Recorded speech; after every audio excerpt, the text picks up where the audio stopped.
Because you so enjoy my company. All right, good evening, everyone. Good evening. This is the Grand Traverse County Resource Management and Administration Committee meeting. Today is Wednesday, July 9th, a little after 6 p.m. We'll call this meeting to order. If you have a cell phone, if you can put it on silent or vibrate, that would be great. And we will start with the opening ceremonies of the pledge. And if Commissioner Maxbauer could lead us in the pledge, please. I pledge allegiance to the flag of the United States of America and to the republic for which it stands, one nation under God, indivisible, with liberty and justice for all. Thank you. Would the clerk do a roll call attendance, please? Commissioner Lathrop? I'm here. Maxbauer? Here. Lemkool? Here. Wheelock? Yes, ma'am. Thomas? Yep. Rennie? Present. Chairman Inman? Here. Okay, we have a quorum. Now, the item number 3 is the approval of the June 11th, 2014 regular session of the Mr. Chairman, I would move to approve the June 11th regular session minutes as provided. Moved by Commissioner Wheelock, seconded by Commissioner Rennie to approve the minutes as presented on June 11th, 2014. Discussion? We have one on our desk. Is that a change? Is there a reason why we would have it on our desk? When I typed them last month, I left in, the ones in your packet have an extra paragraph in there that I forgot to remove before they got printed. So the ones on your desk, the draft minutes, are the ones. So that's the one we want to adopt, the one on our desk. Yes. Okay, is the motion maker and second fine with that? Perfect. All right. Any other discussion? Thank you for bringing that up. Sure. Any other discussion? Hearing none, all in favor? Aye. Aye. Opposed? Passes. Okay, next is public comment. And if the clerk can read the guidelines for public comment, please. Any person shall be permitted to address a meeting of the Board of Commissioners which is required to be open to the public under the provision of the Michigan Open Meetings Act. Public comment shall be carried out in accordance with the following board rules and procedures. Any person wishing to address the board shall state his or her name and address. No person shall be allowed to speak more than once on the same matter, excluding time needed to answer commissioners' questions, if any. The chairperson shall control the amount of time each person shall be allowed to speak, which shall not exceed 3 minutes. The chairperson may, at his or her discretion, extend the amount of time any person is allowed to speak. Public comment will be solicited during the 2 public comment periods noted in Rule 5.4 Order of Business. However, public comment will generally be received at any time during the meeting regarding a specific topic currently under discussion by the board. Members of the public wishing to comment should raise their hand or pass a note to the clerk in order to be recognized and shall not address the board until called upon by the chairperson. Okay, you've heard the general guidelines for public comment, and as we'd like to make sure everyone understands that if there is an issue that you have come here for and wish to speak on that item when that item is before this county commission, then we would be happy to call on you for that public input as well. So this is the first public comment, and we have second public comment towards the end of the meeting as well. So does any member of the public wish to speak at this time? If you do, we would like you to approach the podium and again state your name and address for the record. So anyone? Okay. Seeing no indication for public comment, we will close public comment, and we will move on to the approval of the agenda. And do we have any additions, Dave Benda? I don't believe so. We do not. Mr. Chairman, I move to approve the agenda as provided. Second. And moved by Commissioner Wheelock, seconded by Commissioner Rennie to approve the agenda as presented. Discussion? Okay, hearing none, all in favor? Aye. Aye, opposed, passes. We've got an agenda. Now we will move on to the consent calendar, and would the clerk read the consent calendar for the board and the public, please? The purpose of the consent calendar is to expedite business by grouping non-controversial items together to be dealt with by one commission motion without discussion. Any member of the commission, staff, or the public may ask that any item on the consent calendar be removed and placed elsewhere on the agenda for full discussion. Such requests will be automatically respected. If any item is not removed from the consent calendar, the action noted, receive and file, or approval, is approved by a single committee action adopting the consent calendar. A, receive and file. 1, Commission on Aging Monthly Report for July. 2, Annual Report 2013. 3, Resource Recovery Monthly Report. 4, Conservation District Monthly Report. B, Approval. 1, Area Agency on Aging 2015 Annual Implementation Plan. Okay, you have heard and the reading of the consent calendar. These are items that were intended for one vote, but does any member of the public wish to pull an item from the consent calendar so we can discuss it later in our agenda? Seeing no indication, does any commissioner wish to pull an item from the consent calendar? Commissioner Lemko. Motion to approve the consent calendar as presented. Support. All right. Moved by Commissioner Lemko, seconded by Commissioner Lathrop to approve the consent calendar as presented. We will have a roll call vote, please. Commissioner Maxbauer? Yes. Lemkool? Yep. Wheelock? Yes, ma'am. Yep. Thomas? Yep. Rennie? Yes. Lathrop? Yes. Chairman Imnan? Yes. Okay, that motion passes. That leads us to special orders of business. There are none tonight. There were no items removed from the consent calendar under item 8, so it leads us to item number 9, which is the department action items. The first one is the Commission on Aging report, which will also detail the wait list reduction plan that they would like to present to us. So I drew the short straw. you did. Get yourself introduced for the members of the public, if you could, Lori. And I'm Yep. Lori Wells. I'm the Deputy Director for the Grand Traverse County Commission on Aging Senior Center Network. And I'm part of the management team for the Commission on Aging, and we're here tonight to look for your approval to help us address our wait lists and particularly our home chore program, but also kind of planning ahead for the other programs as well. So in your packets is a summary, a background summary that our director, Georgia, prepared for you. So it kind of tells you what we've been doing, but we have an extensive wait list in our home chore program. And since February, our program committee has been looking at possible solutions to address that. We've had our regular meetings and special meetings through February, March, April, May, all the way up till June, looking at various options. The committee asked staff to put together some possible scenarios of ways that we could address the wait list, which we did.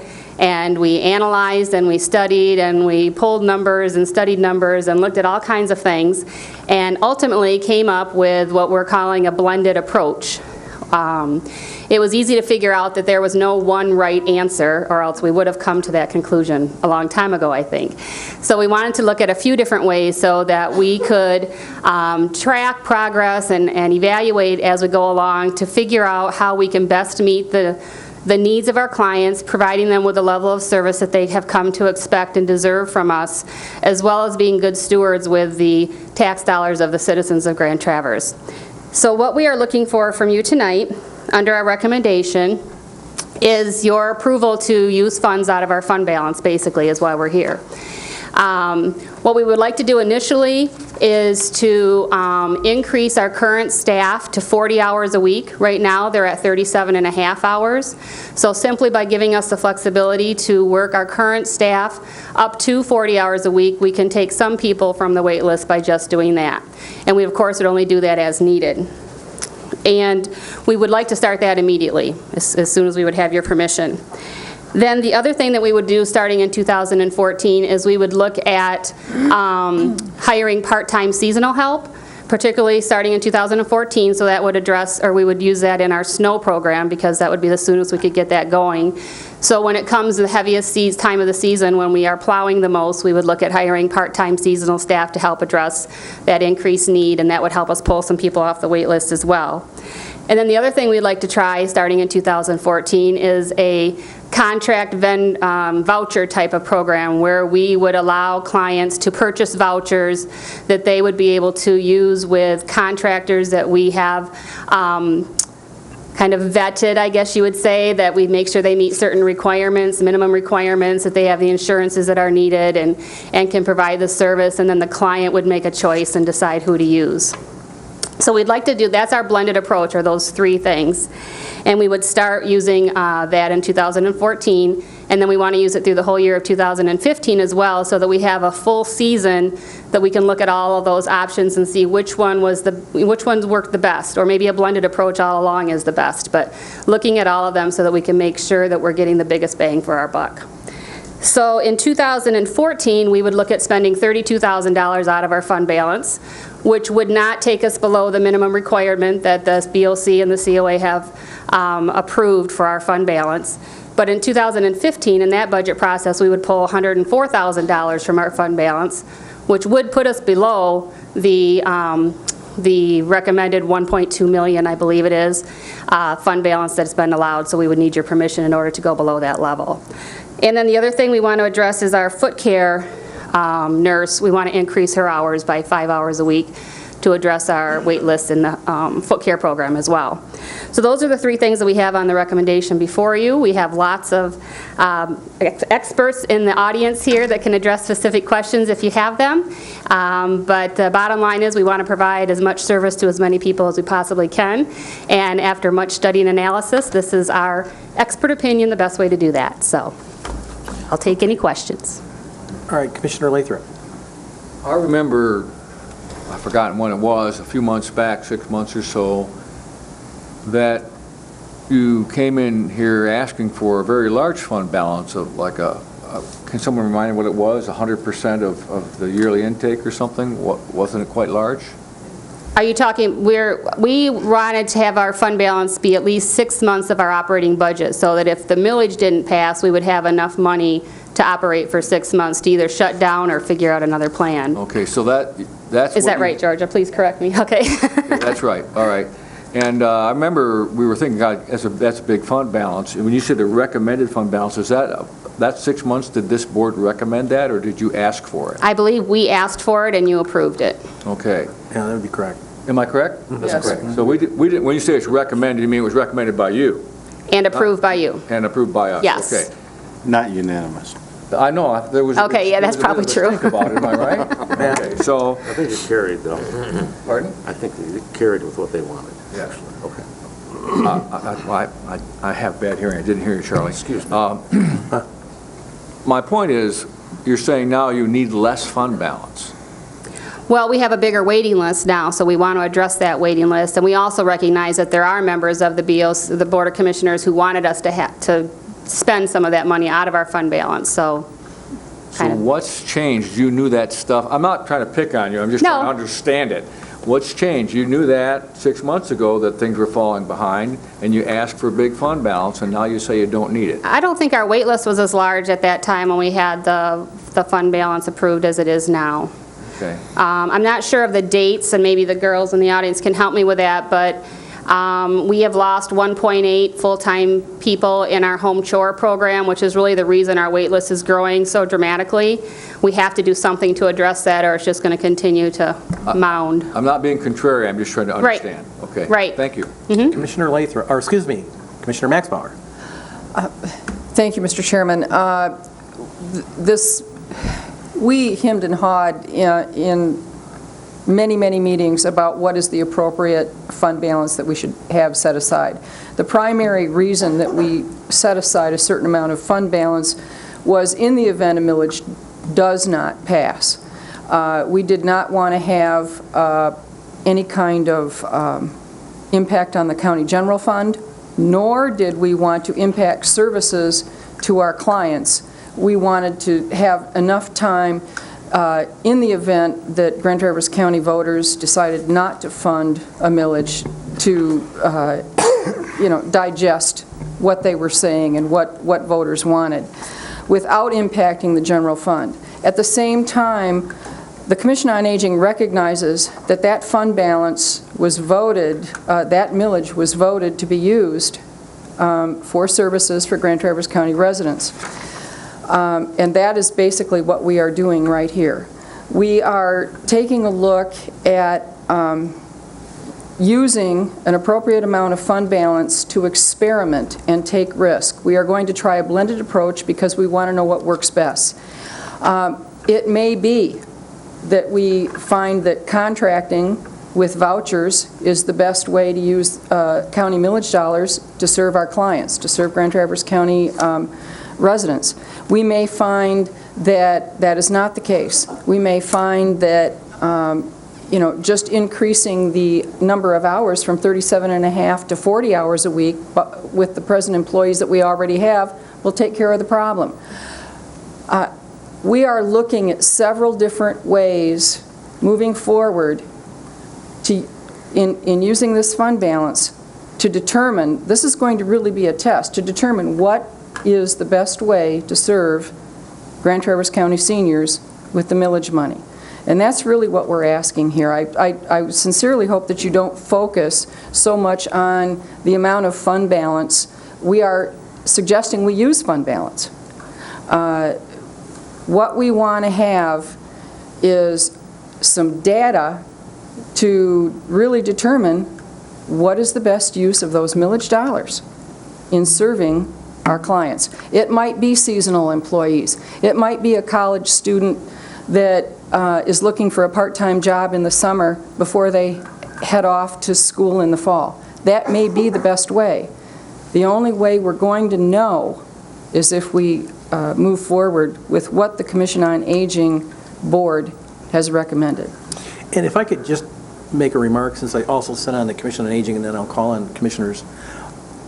We're very sensitive to the comments and feelings of the Board of Commissioners on the size of the balance and of the fund balance for this particular area, and the conversation we had with, having 6 months worth of operations versus 18%.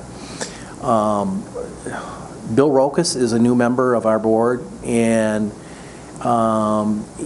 he helped us go through and really analyze this whole discussion regarding a 6-month fund balance or an 18% fund balance, and then in terms of the extended wait list for services, we just felt that it just didn't look, to be honest with you, just flat honest with you, it just didn't look good to us that we were sitting on this amount of money and the wait list just continued to grow and people were waiting for services we couldn't provide, that we should have some sensitivity to this thing.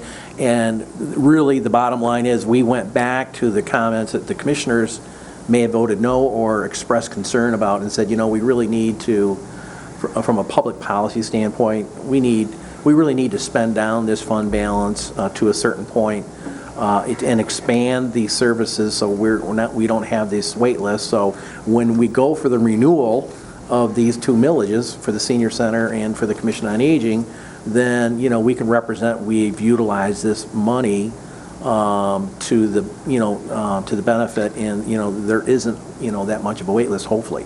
The big factor involved is that at the point that we ask for a new millage, we really have to take a look at are we going to continue to drop down that fund balance over a period of years where it just kind of disappears. So that would help us make the case if we have to ask for a slight increase, then that would be the justification because, we wound down in the fund balance and we've demonstrated the need. So I wanted to let you know that we were very conscious and very sensitive to your thoughts and remarks for the commissioners that felt a concern on that vote that we had in terms of that amount of a fund balance. So that really prompted the discussion along with the wait list to say, let's go back and address their comments and maybe take their direction on this thing as well and come back with this recommendation. And I think that was the synopsis of this whole thing. Comments. We'll go with Commissioner Wheelock and then Commissioner Lemko. Where to start? Go easy on me. Obviously. Well, you were the first one we talked about. I'm sure I was the first one we talked about because I have to tell you that I'm pretty much appalled by the idea that we're still talking about a 50% fund balance. We can still operate for 6 months on the fund balance and 100% fund balance for the senior center. Those fund balance numbers are just unrealistic to tell the people that you're going to hold that much money and not spend it. You know, when you're asking for taxpayer money, you better be prepared to spend that money and provide the services to the community. And when you're setting on a 6-month fund balance on home services and 100% fund balance on senior center, to me, that's appalling. And I think I've mentioned that along the way before. Yeah. Couple comments in regard to the home chore situation. You mentioned that we were down 1.8 persons. Was that our decision, or did those people leave? They left. Okay, and we have Right, not... retired, one retired and attrition. Okay, We didn't fill the But we positions. haven't changed the staffing plan, which means... As a result of that, yes. We had sorry, Lori. No. So you Lori must- wasn't here for this You part made of the history. recommendation to change the staffing plan then? We changed it with the budget process because every year it showed that we had more personnel money than we were actually spending. So after a couple of years, we removed those positions. We did that, Georgia Durga, Director, Grand Traverse County Commission on Aging, sorry. We did that because several years ago, we had a large drop in our millage revenue for some reason, it wasn't projected, but there was a drop in our millage revenue. We had to make cuts in all sorts of places, and that was one of the places that we made. We eliminated those 1.8 FTEs. So when did we do that? I'm thinking it was 2000 and, from the staffing plan, 2012? either 12 or 13. When the people went away, that's my The question. people went away through attrition, Okay, they, in 2012? 12. So for 2 years, we've been without these people. They are not why we have this backlog. It's Because been those people building were up gone. since then. Okay. Before they left, we didn't have the wait list. A big one like that. In regard to the lawn care and snow removal, and I apologize, Lori, because you've sent me multiple emails asking me to help you with this bidding process, and I just haven't had 2 seconds to deal with it. I have started putting together bid packets that other organizations are sending out, and I will get with you within the next few weeks and try to get that done as soon as I can. I still believe that we can contract a good part of these lawn care and snow removal rather than send 2 people from the Commission on Aging building out to Fife Lake to plow 3 driveways. You know, That's what we're recommending you know, here. we absolutely have to do that, and the voucher system probably makes more sense than anything else. That's what we're But there doing. are organizations there are companies out there that can do this for us, and like I said, I've started putting together packets for you, and within the next couple of weeks, I will have those finished up, at least for the snow removal part. I haven't done anything with the lawn care stuff, but I have done the snow removal. Next item, in regard to foot care, we had a great deal of discussion about foot care a couple years ago, that why were we doing this? You know, Medicare pays for foot care for most of the seniors that use it. Why are they not going to the Dr. Dan or some of his associates to have that done? Why are we providing that service at all? And if we are providing that service, are we billing Medicare for the reimbursement? Let me answer that. Either one. We eliminated half the foot care program that same year, the I same know. year that we needed to make the cuts, because the clinic foot care clients, we eliminated, and they now go to different clinics or they go to a podiatrist. The portion that we kept was the in-home services, where people, as defined by Medicare, cannot get out of their home without great difficulty. And the reason why we are not Medicare certified, so we don't bill Medicare, but this isn't, we checked into that a couple years ago. We have to have a physician to supervise that, and the health department physician was not willing to do that at that time, and we haven't checked into it since then, but we don't bill Medicare. But the reason why we do it is, as far as I know right now, and maybe I'm wrong, maybe Dr. Dan can correct me, there's no physicians that go into the homes to do foot care, so we're doing that.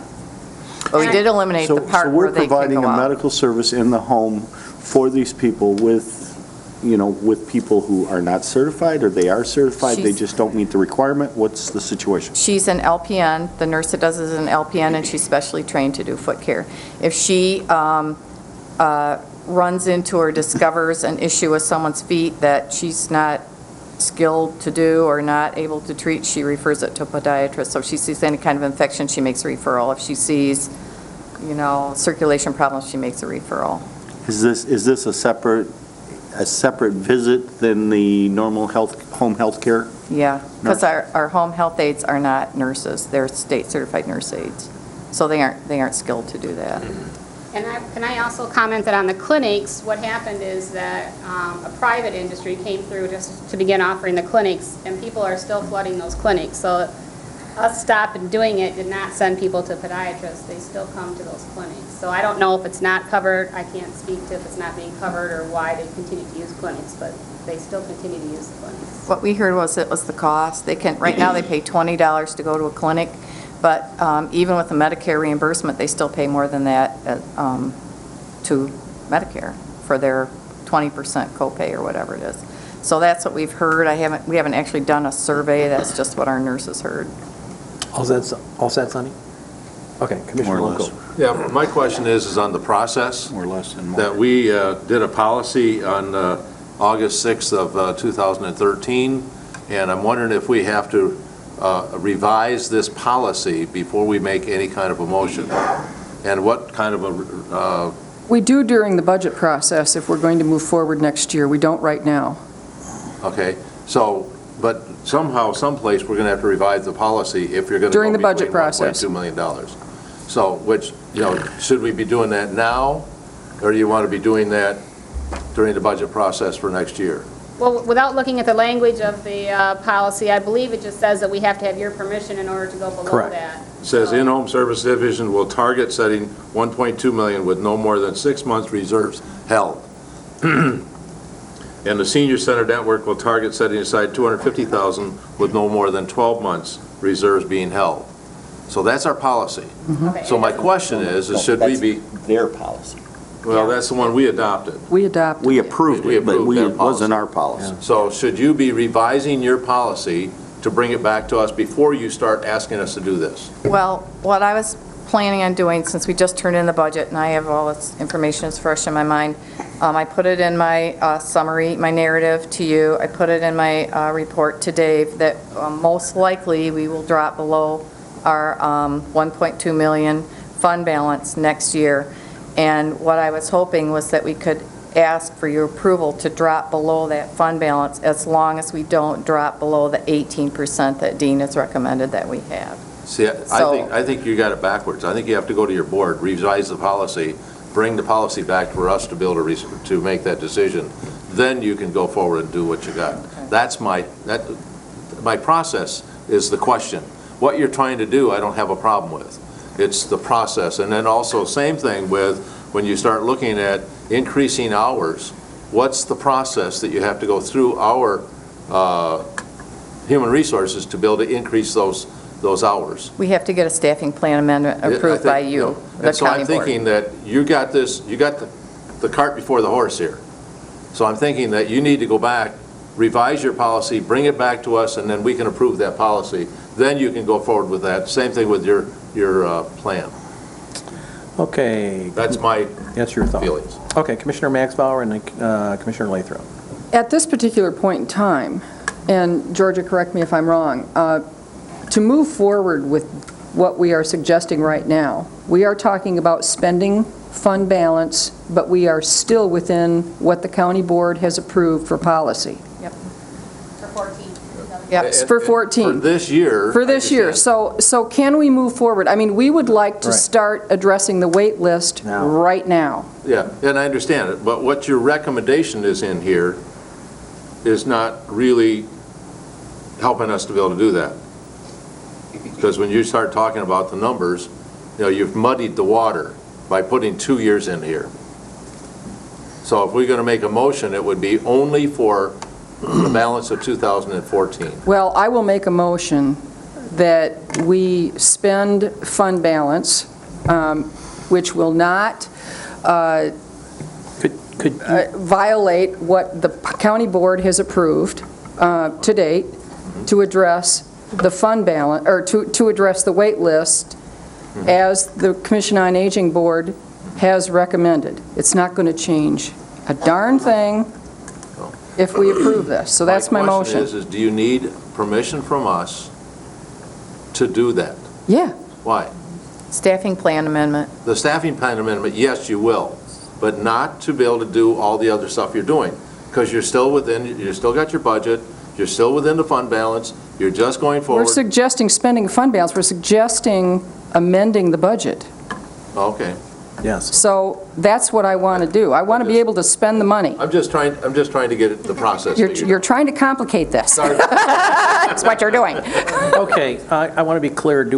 Commissioner Maxwell, are you attempting to put a motion on the floor now, or no? Yes. Okay.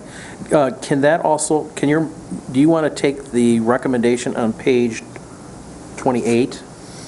I'm charging my iPad, it's at home. I'm sorry, I don't have page 28 in front of me. You want me to read it? Anybody could give Commissioner Maxwell Thank page you. 28. Okay,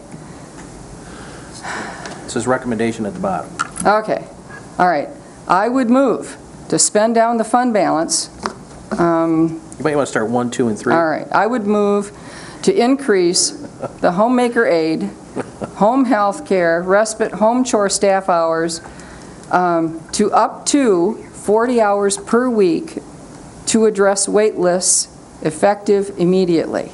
Now, just so you know, this is going to impact the budget, but we've got the money in fund balance, that's where it's coming from. That's my motion. Is there a second?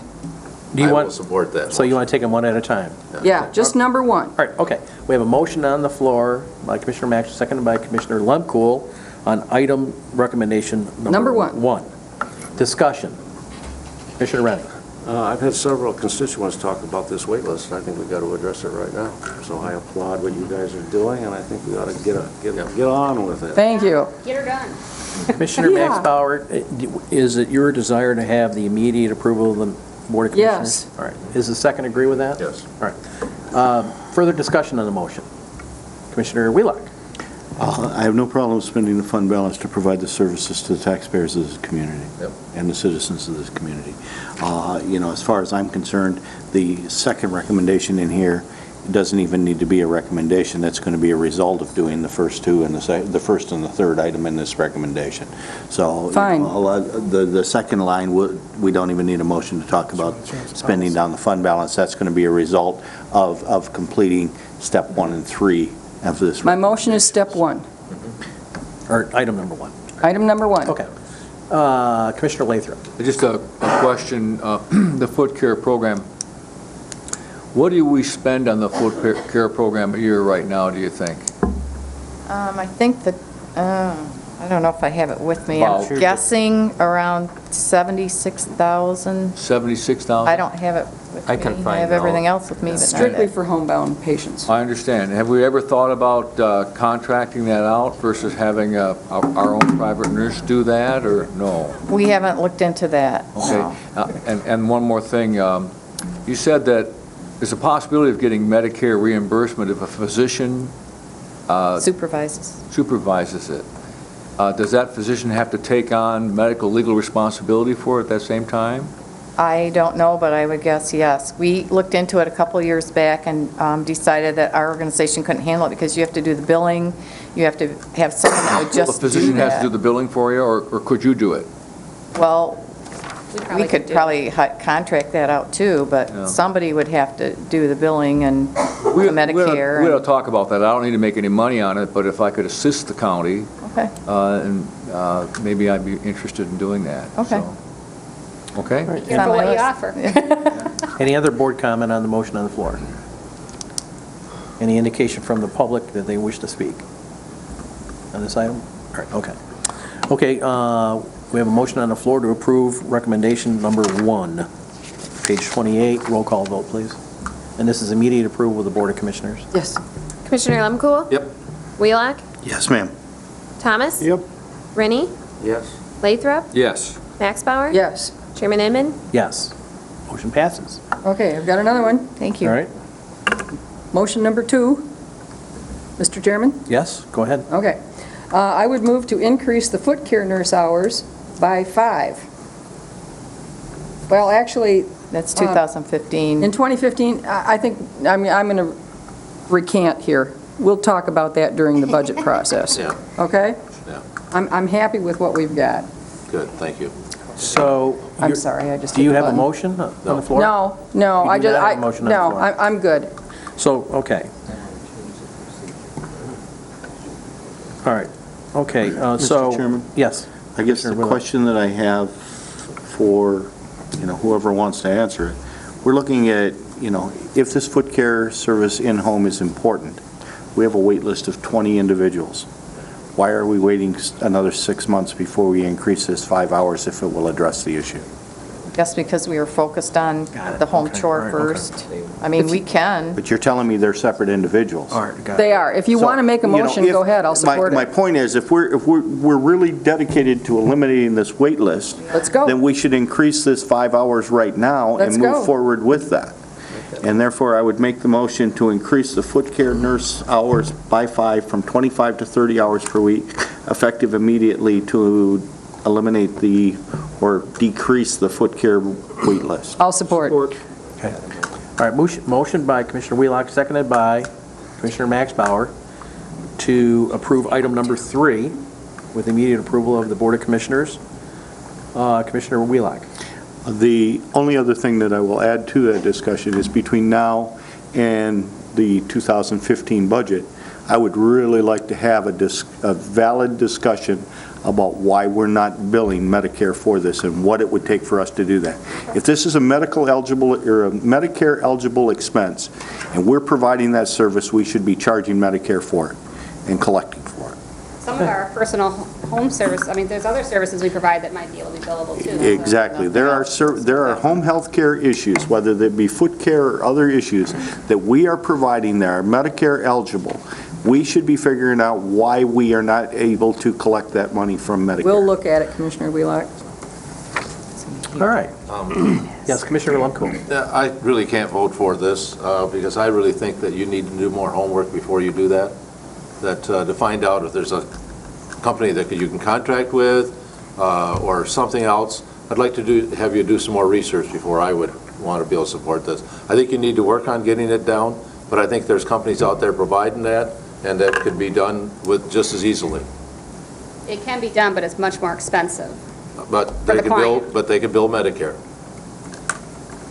And that's the Not for thing. in-home visits, I don't think there's anybody who goes. I think we need more information on that. If we're looking to reduce the wait list, this is a way we can reduce the wait list almost immediately. But before the 2015 budget, we absolutely need to look at the eligibility of collecting money from Medicare. You got it. Okay, any other comments from commissioners? Commissioner Rennie. I know, the other thing I would talk about before this 15 budget is to take a look at this fund balance policy that we passed because of a timing situation. It's outrageously large, and we all know it. Right. And I was going to make that suggestion as a follow-up for them to come back to us after we do this business. Thank you for bringing that up, Commissioner Rennie. Okay, any other comments on the? What did you want us to follow up on? On a fund, we need to change the fund balance The fund balance policy? Right. Okay. Okay. All right, any Any other medical- discussion from the commissioners? Any members of the public wish to speak? All right. Okay, we have a motion on the floor for the immediate approval of the Board of Commissioners for item number 3. Roll call vote, please. Commissioner Wheelock? Yes, ma'am. Thomas? Yep. Rennie? Yes? Lathrop? Yes. Max Bauer? Yes. Lemkool? No? Chairman Immonen? Yes. Motion passes with 1 nay. And item 2, we'll just wait to hear back from you on. Okay? Well, that's going to be an automatic result of passing items 1 and 3. Yeah, but they need to come back. They're with going to different- have to spend the money out of the fund balance. They're going to come back with a fund balance policy change. Okay. Thank you So- very much. Thank you. Thank you. Emily, if you're going to, you have to come to the microphone if you're going to speak. Wait, do we want to clarify? She's I think what running up she's- there, isn't she? I think what she's saying is your approval was just for increasing current staff hours, but we also want to use part-time seasonal and vouchers in 2014. And I think the question is, do we need a permit approval for that? Because, No? You There wasn't a recommendation for that. okay, because I mean, I think that that's part, we're not falling below our recommended fund balance, so I Yeah, don't think it probably needs. Yeah, I think that's a approval. decision that you make as a An commissioner. internal, departmental. Whether you do it with your staff or whether you contract, as long as you stay within your budget, I don't think we Okay. care. Right. So, okay, girls? Okay. All right? Thank you very much. Thank you, Lori. Thank Absolutely. you, Georgia. Thank you for the question. We will make sure that that is reflected in the minutes. Okay? All right. All right. So that does conclude, I believe, the Commission on Aging item. We will now move on to facilities. Danny, thank you for coming. Get yourself introduced. Chairman. Yes. Danny Brown, the Facilities Director. Hang Danny, on, before hang on. you get into that, I have to let you know that there is no conflict, but I have a son that is doing work with Porcelain Patrol, and I've asked if I have a conflict, and they said I have no personal gain, but I should let the commission know that that's what is happening. Okay. So you know what's going on. Okay? All right, thank you for that disclosure. Okay. Okay. Danny, you have the floor. The first item, I have 3 items here for this afternoon. The first item is a consideration to extend Porcelain Patrol's contract for another 3 years. From my point of view, there's all kinds of reasons why I'd like to extend that contract. Joe, the owner, has indicated that he would not raise the cost for the next 3 years through 2018. And That's 4 years. That's a 4-year instead Or- of 3. yeah, 3 years is what we want, because it ends in 2015, January. January 1 of 2015. Yeah. Oh, okay. So, any discussion along that line? Just one point is that, Dave, just to, want to make sure we're doing things correctly here and with our council, that for professional services generally, like our accounting and all those kinds of things, I would consider this, I guess, a professional service, is that the board has the ability to renew contracts over a period of several periods, even if they're 2 to 3 years, before we would think about even just going out and rebidding if we're happy with the services and those kinds of things. So we're not going to be held to, any other standard. No, it's, the board on many occasions extends contracts that have been in place and that the board's satisfied with the services and the price, and they've extended those contracts, and that happens all the time. What can't happen is those things have to be bid out by staff and they have to get board approval to waive the policy on bidding those things out and the board ultimately has to approve them. Okay. All right. Do you have anything? Just technically, you're waiving the requirement for a bid because this is services. Okay. Commissioner Maxwell and then Commissioner Wheelock. I have the same, Danny, this is nothing against Porcelain Patrol because I think they do a fantastic job. But I have consistently, and this happened with the Sheriff's Department, maintenance on vehicles bid. I said that if we just automatically choose the same people that we have always had, bidders do not have a tendency to sharpen their pencil. And for that reason alone, I'm opposed to this. I do believe, first of all, we're a little early here. That's number one. Number two, I do believe that, and if you all remember, and some of you were not on the board at the time, Porcelain Patrol was not the low bidder in the last contract. I do believe that there's an opportunity here for competition to benefit Grand Traverse County and Grand Traverse County taxpayers. I don't think if we consistently choose not to bid contracts, we're going to lose something in the process. Competition is just going to say, why should I even bother when something comes up to bid if you're not even going to look at it? I don't think it's going to hurt either Porcelain Patrol or anybody else if we put this out for bid just to see what happens. Porcelain Patrol may come back and sharpen their pencils and come back with a lower bid. It's happened time and time again with other contractors. So just in principle, I am opposed to just automatically approving Porcelain Patrol. That's not to say that I wouldn't, and that's not to say they don't do an excellent job, because they do. But I think we need to bid it out. This is a large sum of money, hundreds of thousands of dollars. Right. Commissioner Wheelock. Well, I have a couple things. One, to start with, the current contract that's in place, I understand, if I got it right, expires December 31st of 2014. That's correct. Okay. 3 years extension would be 15, 16, 17. This letter says that the contract runs through December 31st of 2018. You're right. Is that a typo? That would be 4 years. Yes, that is. So it is a 4-year extension. All right, it's quite typical for us I to think he was grant saying an no. extension. No, it's a- 17. That's There's a what we're typo. doing through 17. It should say 17, okay. Yes, all right. you caught it.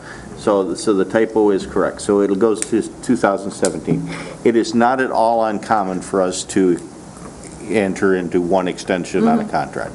You know, I think where we get into trouble is when we do extensions year after year after year after time after time after time, and, you know, we haven't looked at the contract for 3 or 4 contract cycles, and that's another issue. I don't think there's a problem with that. One of the things that I don't know that we've ever actually had any sort of a discussion about, we entered into this contract with the idea that it was going to save the taxpayers of Grand Traverse County significant money over the union janitorial staff that we currently had in place. Yeah.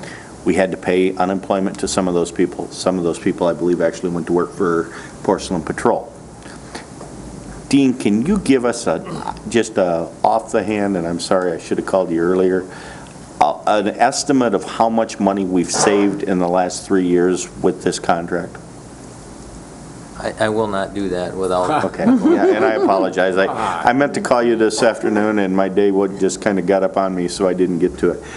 You know, at some point, I'd like to have a discussion about what the net savings has been to the taxpayers of Grand Traverse County by the enactment of this contract, because I believe it's a significant amount of money. Oh, I think it is too. You know, I did, before the meeting, I told Joe and Loopy I was there to negotiate a 25% reduction in their contract.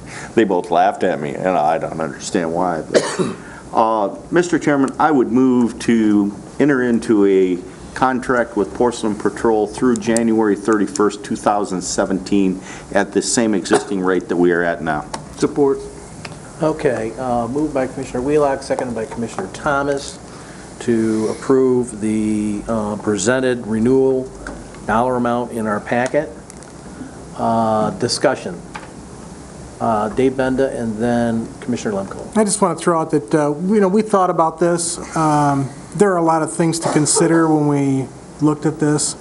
Not insignificant in our consideration is the courts and how long it took the courts to get very comfortable with Porcelain Patrol and having those people, his staff inside the building, and, you know, the level of trust has got to be built. So if you go out for bid again, you might get a few dollars less, but you also are going to have to go through that process again. So there's some things that are, you know, not really quantifiable in the dollar amounts. But I agree with you totally.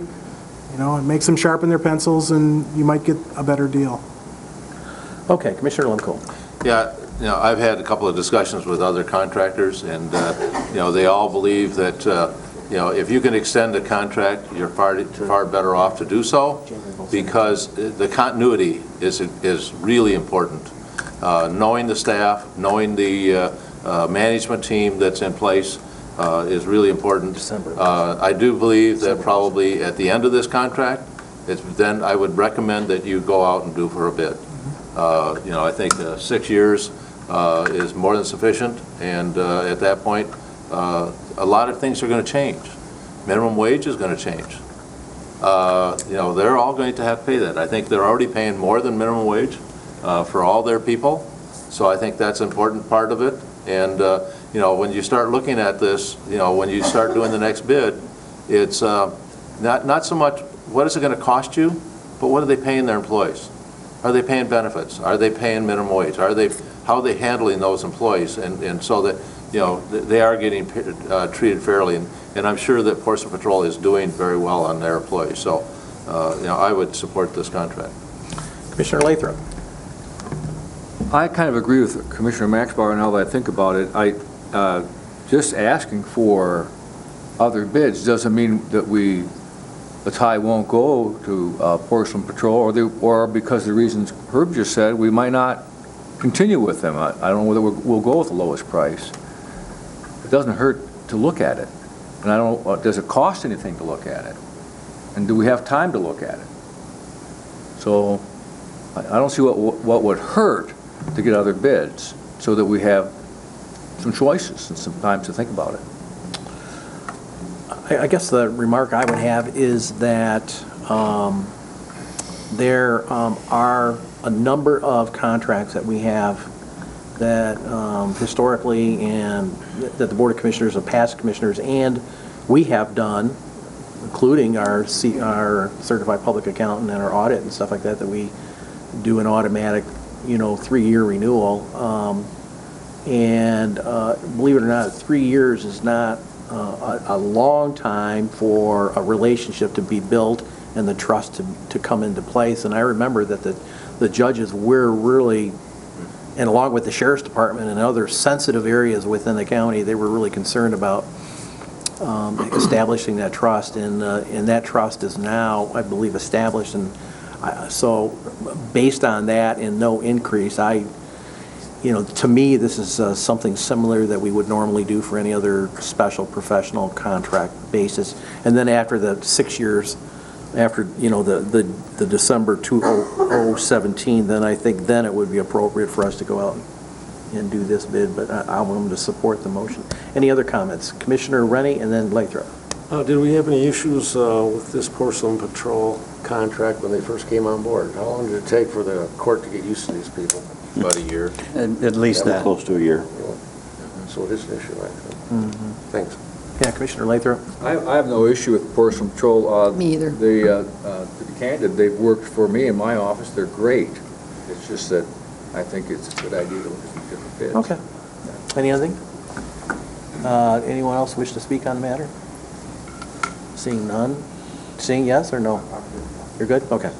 All right. So we have a motion on the floor to extend this contract till December of 2017 at the prices presented in our packet.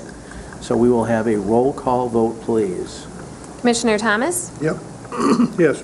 Rennie? Yeah? Yes. Lathrop? No. Max Bauer? No. Lemkool? Yes. Wheelock? Yes. Chairman Inman? Yes.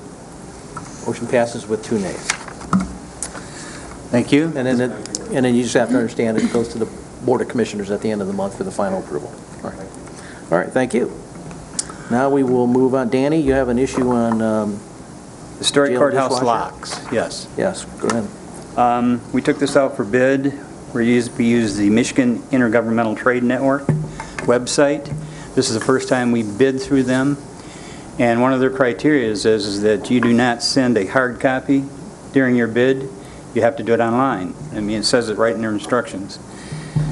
Everybody except our local supplier, Allen Supply, did it correctly, and all the other 4 did not do it correctly. So in my opinion, they didn't follow the instructions, even though they're lower in price. I still recommend going with our locals. How much lower? Dan? What's the difference? How much lower were the other one?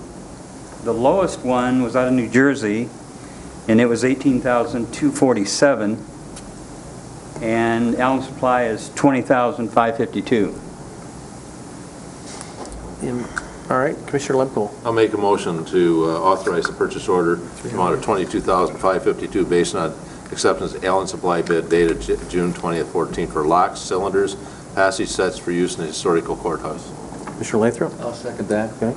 So we have a motion on the floor from Commissioner Lemkool, seconded by Commissioner Lathrop, to approve the purchase order of $22,552 and acceptance of Allen Supply bid for the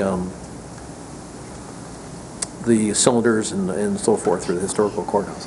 Commissioner Wheelock and then Commissioner Rennie.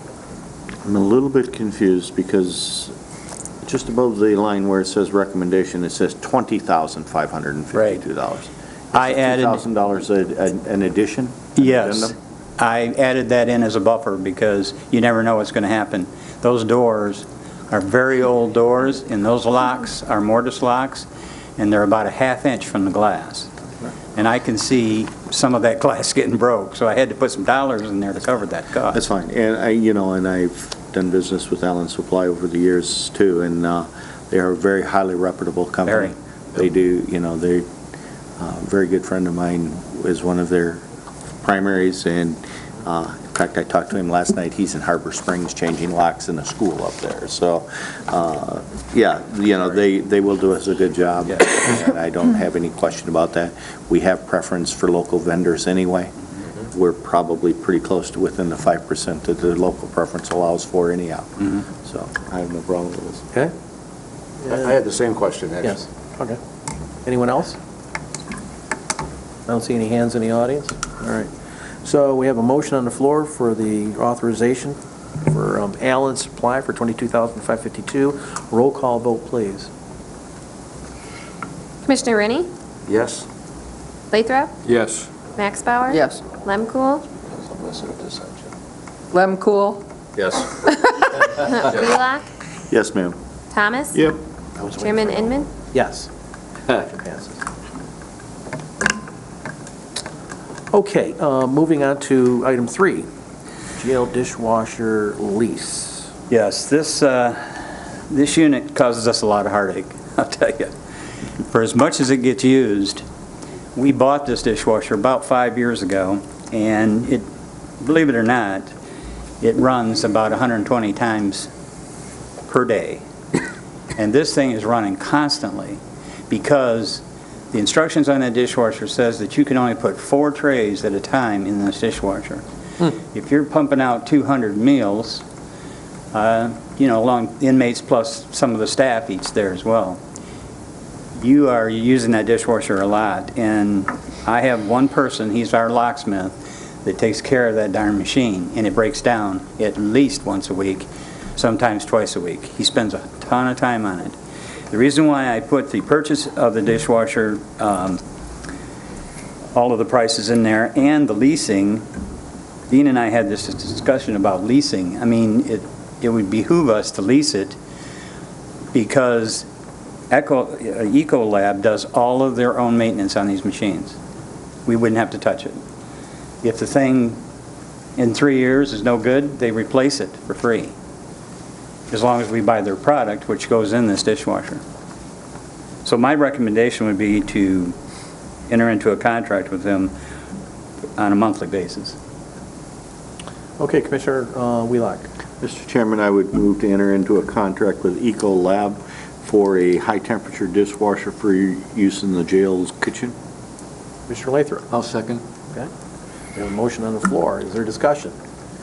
We're going to do Commissioner Rennie and then Commissioner Wheelock. Danny, how long does one of these these dishwashers last? They last 4 or 5 years. The one we have on site now is how old?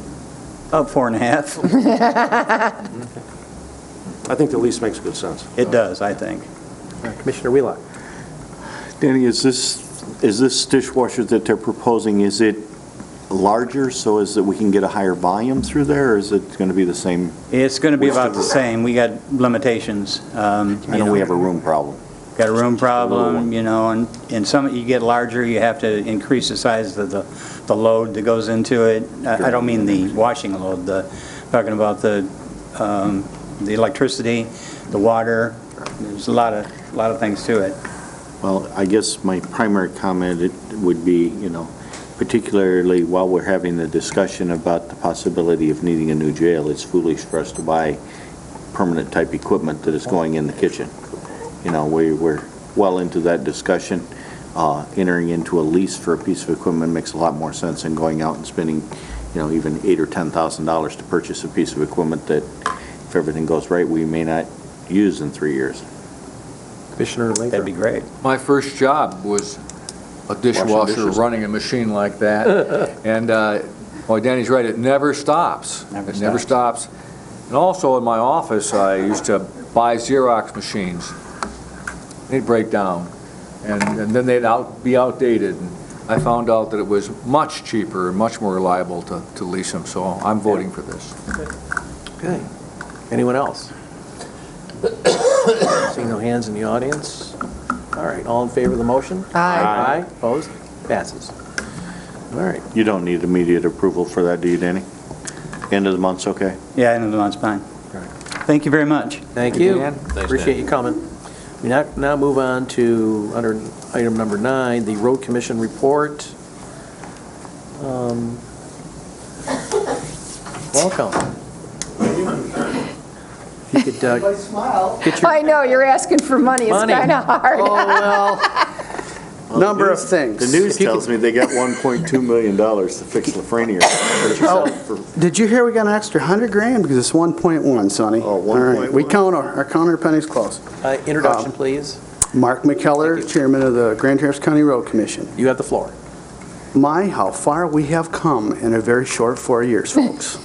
So true. I cannot believe I'm standing here to talk to you about these things, and I'm glad to do it on behalf of our board and our team. Not only did we appoint you, you have the floor. You should never give me a microphone. I'm just like you are. Well, a couple of things I want to address, if I could, and we'll get to the topic at hand. But the first thing that I just want to address with the board was the South Airport, Cass Road corridor, July 3rd, slam bam, get it done. Yep.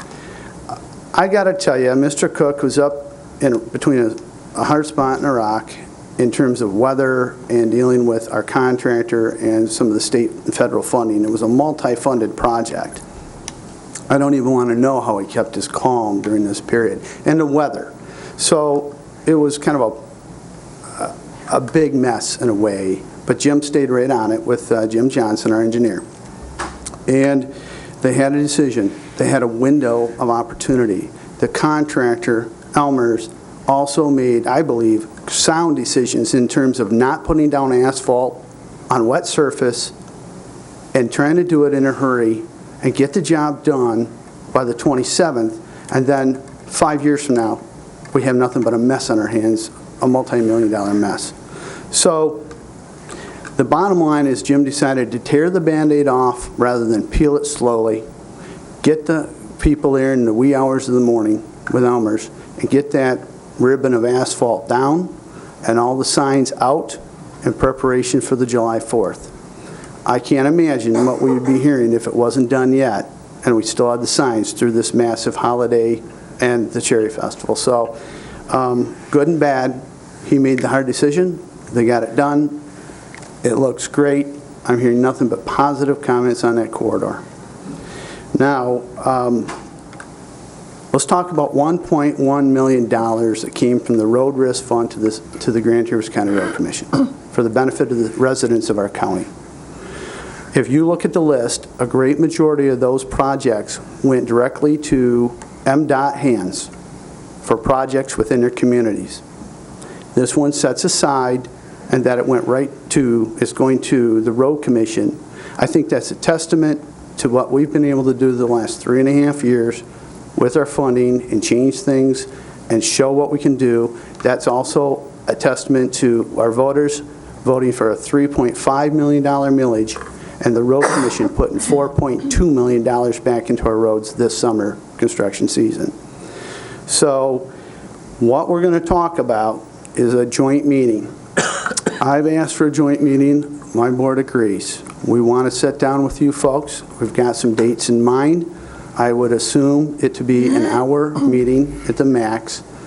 We'd like it to be full board. There's been questions as to why we should have a joint commission of maybe representatives. I think it worked out well when we were dealing with the dams, and I think we should do it again, and we should do it on this. What we want to do is talk about our $1.1 million that we're bringing to the table through our MDOT, or excuse me, not MDOT, through the legislature, okay? And then what we have to have for the balance to do that road and have our partners, Grand Traverse County and Garfield Township, and see what we can come up with. We can do this road in 2 phases. This is a project that also has been broken into 3 sections. So and within that, we have various fixes, repairs, or reconstruction. So we need to bring that to you. We need to show you that. And basically, we have to choose what the price tag is going to be based on affordability. So we know what you've dealt with this last year in your budget issues. We ideally would love to have this road construction start immediately on Lafreniere Road, but we don't have the $1.1 million yet. we have to find out where we're going to come up with approximately $300,000 to $350,000 of a proposed share that we would put into it, which we don't have those funds immediately, but we did balance our budget down to $43,000, which I consider in a budget to be balanced. So now we've got to take a look at some of the emergency road repairs we've done. That's probably going to run us a couple $100,000, which we didn't anticipate, but we're going to find the money. So we want to sit down with you guys. We've got some dates in mind. One of them is, if I might here real quick, just put some dates in front of you for your review. We'd like to meet at 5 or 6, preferably earlier in the evening, on July 16th, well, the 15th, or the 16th, or the 17th, if you think you can find a majority of you to meet in one of those dates. You're talking about all in July, the 15th, 16th, 17th? 15, 16, or 17 Sunday in July. I'm fine with all of those dates. What days are those? I knew you were going to have to ask that. I can tell you, it's Tuesday, Wednesday, Thursday. Yep. 16th is our Ways and Means meeting. Yeah, 16th, we can't do that. But the 15th and the 17th, I have open in the evening. I still didn't hear what days they are. Would be Tuesday, July Wednesday, Thursday. July Yeah, 15th, we're- 16th. I'd prefer Thursday, the 17th, if I had my preference. Okay, that works for us. Works for me. Me too. I'm not sure, I may have community health. I got to check. You got community mental health on that, I right? believe so. I had Yeah. to check. Maybe Dave knows. What was that? Okay, Tuesday then. Well, it's a Thursday generally, so. Third Thursday is mental health, yeah. So you want to do it on the Tuesday, the 15th? Tuesday? Okay. time? The 15th, what, 5 o'clock 5 here? o'clock works, earlier the better. Excellent. That's next Tuesday. I'll convey that to our board. Yeah. Township meeting. I've got that our board members can make that as well as our engineer and our manager. So the 15th it is. That's Commissioner Lathrop? next Tuesday, right? That's what we're Here? talking about. is- Yeah. Well, Here or Tuesday around at 5 o'clock. I have a clinic in Manistee, and I don't get out until 5, so Can I we meet can't at 6? change patients in a week. Yeah. No, if you want to do it later, that's fine. If we could do 6 o'clock. If you can do without me, that's 6? fine, you know. 6 o'clock? Can you be back by 6 or? I can, yeah. All right. Let's do 6 o'clock. 6 next o'clock Tuesday night on the 15th. Township board meeting on that. Is that where the township, Just Union, Oh. Union Township. Union Township? So is that, which one would be more This would be more. Probably more. important, I guess? Yeah. Could we meet in the afternoon? Two of us are employed, and Yes, that but I is don't care. difficult. I know. You were there. Well, we're trying to put it at right close near the end of the workday, so everybody's still around. Can we do that as part of our Ways and Means meeting? Why not? Sure, That's what I'm thinking. why not? Why not do it on that night? The 16th, Yeah, Here. do you want to come in early? Yes. 5 o'clock? That's fine. sounds fine. Yeah. Great That suggestion. works. Like it. That's good for everybody. Yeah. That's better All right. for me. Okay. Yep, 5 Now I o'clock gotta make sure the room is free. on Wednesday, the 16th, from 5 to 6, knowing we have 1 hour. Yeah, that'll get it done. Okay. Very good. All right, and just the last note is that our millage projects are going extremely well. And by mid, I think, August, we will be done with all our millage project work. And we'll be on to our routine maintenance, and we will be chip sealing approximately 10 to 12 miles of road in the county as well. That's both lane miles. You figure 20 to 25 actual lane miles. The last thing I'd say is that we have an issue. It's a good issue to have. As a result of the millage being passed, we've had an unprecedented demand for township partnerships as well as special assessment districts. So much so that we are now formalizing a policy as to how you get in line, how you get the documentation to us, and meeting with us on a semi-regular basis as they have updates within their communities. We're looking at one in Acme Township. We're looking at one in Green Lake Township coming up. We're looking at another one possibly in Long Lake Township. These are special assessment districts where the citizens are banding together to bring additional monies and willing to put it out front to pay, and they're going to come to us for some participation funds as well as the townships for participation funds. These are predominantly going to be subdivisions. So that changes our, if we start having this happen, it's a good problem. What will happen is with our asset management plan, where we're taking the major projects on with our asset management plan here, where we're really struggle with our own funds to do the subdivisions, which are in critical need, critical mass, that we're now going to be working from both ends to the middle. Our 20-year plan could be 15 years. Keeping in mind that that's a treadmill and you're with a depreciating asset, our roads. But doing good money management. Jim is doing a great job, as you all heard. We did give him a merit increase. I want to underscore it was a merit increase, not an automatic increase. He earned it. He did well. We explained it. Didn't hear boo. And so we're up and running and good crew. So if you have any questions. Commissioner Lemko. Yeah, I think it's really important that we recognize our elected representatives for making sure we got this money. And I'm not so sure that we shouldn't send a letter to them thanking them for what they were able to give us on this Lafrenia Road, because that was no small task. And I know that they didn't have the complete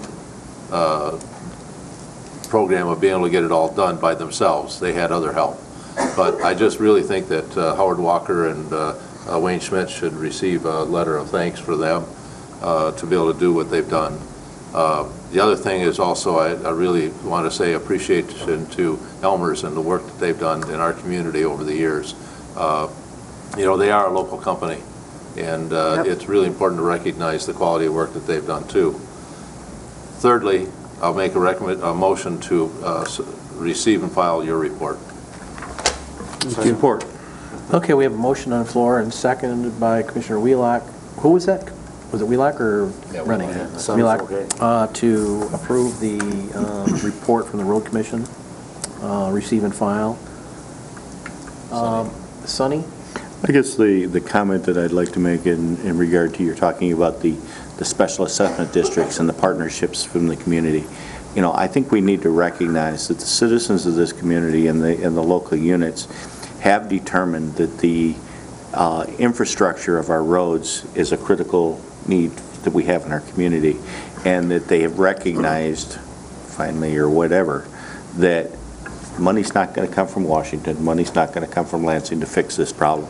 This is a problem that's critical to the people of this community, and they're stepping up to help pay to fix it. And I think the citizens need to be recognized for that. Absolutely, Commissioner Wheelock, absolutely, because without the support of the community passing the millage, I think it, you know, probably might not have happened with these other funds as well, and all the townships stepping up and so on. Well, I've done special assessment districts for roads for the last 30 plus years at the townships, and they're a tough nut to sell, you know, especially when the courts determined that you could not do special assessments for roads based on derived benefit, when they had to have frontage on the road in order to be eligible to pay. These are citizen-led initiatives. You know, years ago, you know, we used to do special assessment districts into these subdivisions, into these private areas, and they were based on derived benefit. That, you know, if they had to go through this road to get into their little side street, then they were responsible to pay for part of that. And then along came a decision that said, no, they no longer do that unless you have frontage on the road that's being improved. You can't have to be made to pay for that. You know, you may drive through it every day to get to your house, but if you don't have frontage on it, you don't pay. I'd like to comment real quick on I think Commissioner the issue is Lemko. if it's voluntarily These are done, yeah. then they can do it, but it can't be on them. Absolutely. Just real quick, Yes. Mr. Chairman, Commissioner Lemko mentioned about our representatives. I think it should be noted that Representative Schmidt, that as chairman of the Transportation Committee through the House, directed and worked with his legislative teams in 2 different sessions for the Road Risk Fund, which then the Senate needed to vote and approve. And in this case, you know, it benefited the entire state of Michigan. But I don't want it to be passed over that Mr. Schmidt, Representative Schmidt, helped our northern Michigan area, and particularly our county, to bring $5.5 million in this year into our infrastructure in the villages of Fife Lake, in the villages of Kingsley, and city of Traverse City in our county. And that's significant, folks. So I appreciate Commissioner Lemko bringing it up and reminding me. So we will also be addressing that. We have communicated with the representative, and we'll be putting out a media release to that effect as well. And then everyone okay with our Chairman Lemko signing a letter on behalf of the board? Oh, absolutely. Okay, we're all set with that. So we have the motion on the floor to accept the receive and file the report. Any other discussion? Hearing none, all in favor? Aye. Aye, opposed, passes. One quick question on the meeting. Garfield Township is all set with any flexibility? They made a motion to join this, but they didn't set a date. Okay. But now that they have one, we'll invite them. We will take care of that tomorrow. All right. All right. And there's already been ongoing meetings. I know that they have already committed to pay for part of the engineering costs. Engineering costs is going to be $108,000, so they're already on board to pay part of that. And, you know. I think we all recognize Lafreniere is just a disaster in the wintertime. Just a disaster. You go down that hill towards South Airport on the ice, it just is a disaster. It's not coming down, it's the idiots that are trying to go up that are worrying me. No, it's going down and trying to stop before you slide into the intersection. Well, that part of the major expense is the reconstruction of that hill. That is going to be changed. It's a dangerous intersection. And the center turn lane is going to be huge, potentially walkways for pedestrians. It's a unique road in the sense that it's a local road, limited funding, high capacity cut through between massive corridors, primary corridors, high density housing, only 2 residents on the road. Yeah. And fallow field on 2 sides on one end. I mean, we get a more perfect storm of lack of funding roads. So this is why we It's a wonderful focused on opportunity. It is. And thank you. One last thing, if I could. Dave, if you could work with the Road Commission and Garfield Township on putting together an agenda, and if you could work with the both of them about how the meeting will be, since it's a joint meeting, somebody will have to take the lead, and then are we going to have various presenters and information, slideshows, whatever technology. They probably have to be in the training room. We won't all fit in here. We got to decide, where we're going to, the location and how the meeting would be proceeded, in terms of how we want to approach the subject matter, who's going to talk, and all that kind of stuff. If you could work with the Garfield Township and the Road Commission on that. So we just don't get in the room and then look at each other and say, okay, what are we going to do? Don't worry, Mr. Chairman. We're going to talk and you're going to write a check. Mr.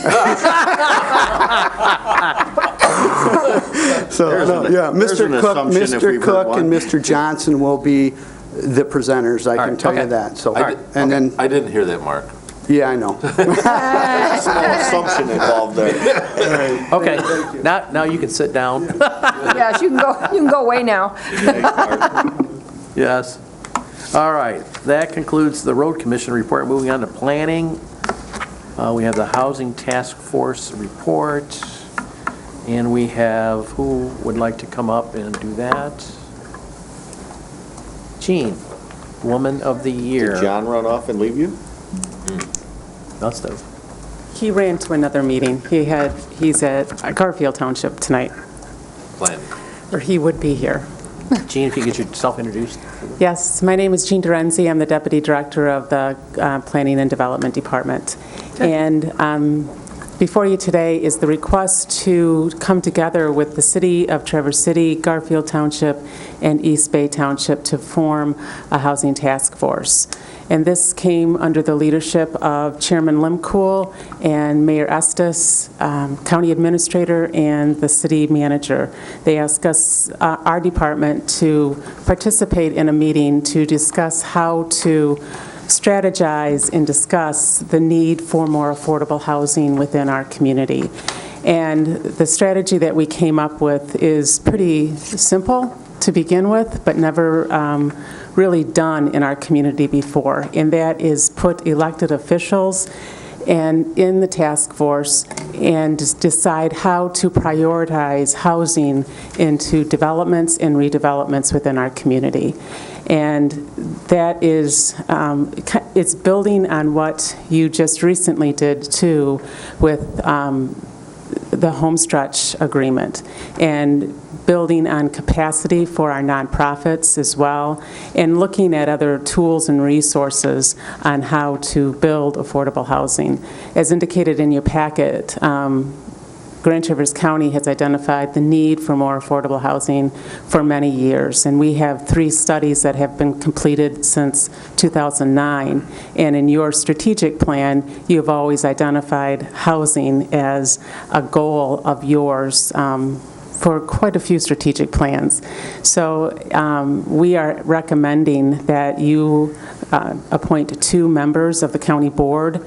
The City Commission has addressed this at one of their meetings. It'll come up, I believe, in 2 weeks for 2 commissioners to be appointed.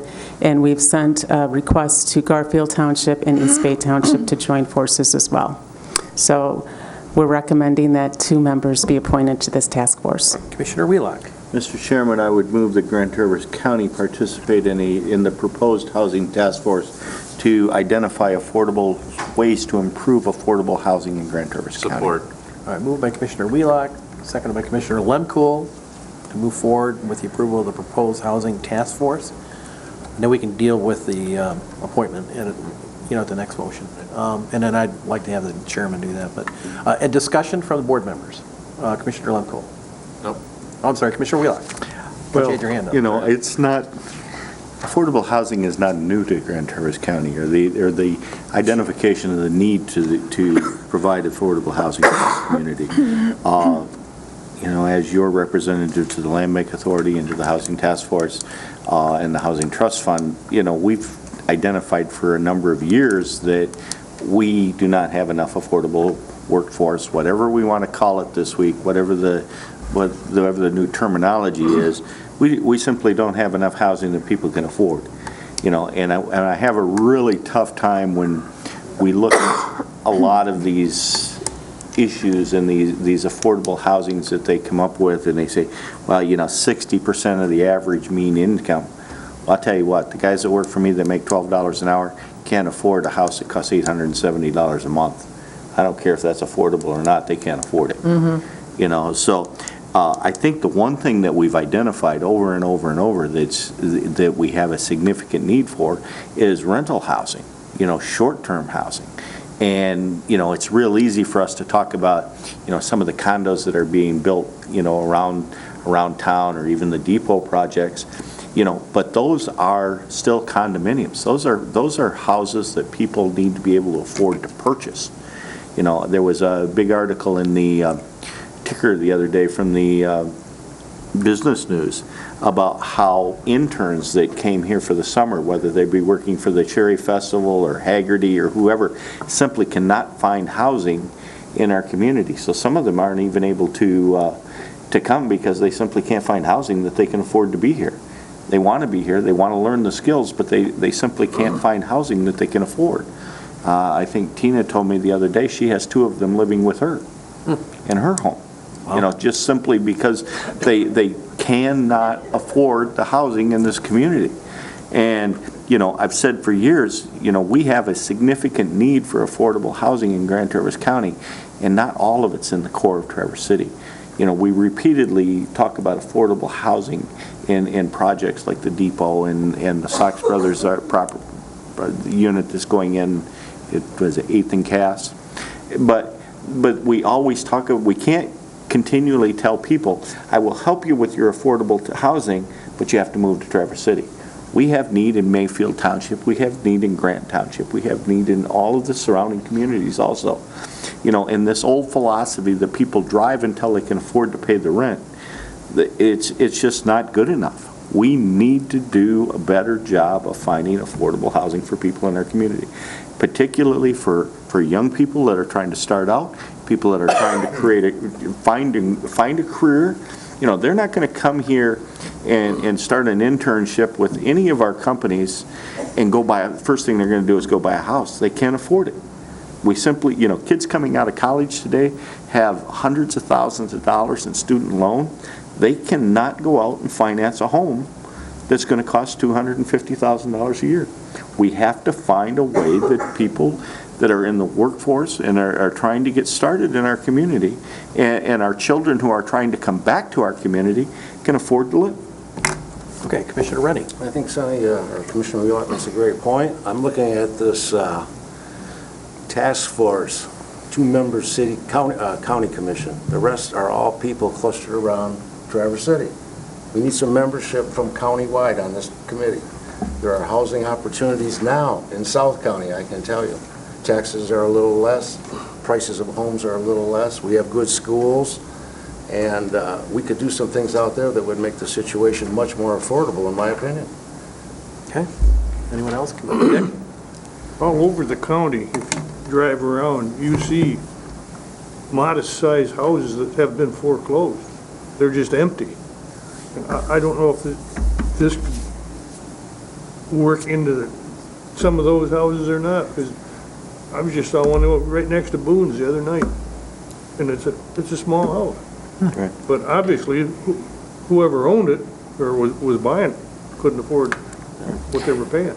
You know, and we have created, you know, this board has created through the county a housing trust fund. You know, we've never really got into the discussion about whether we wanted to be a landlord, you know, but we have some funding available. I'm not sure that we want to be a landlord, but there may be, there may be ways that we can partner with other developers or other people and use that money as seed money to make a difference. Commissioner Lathrop.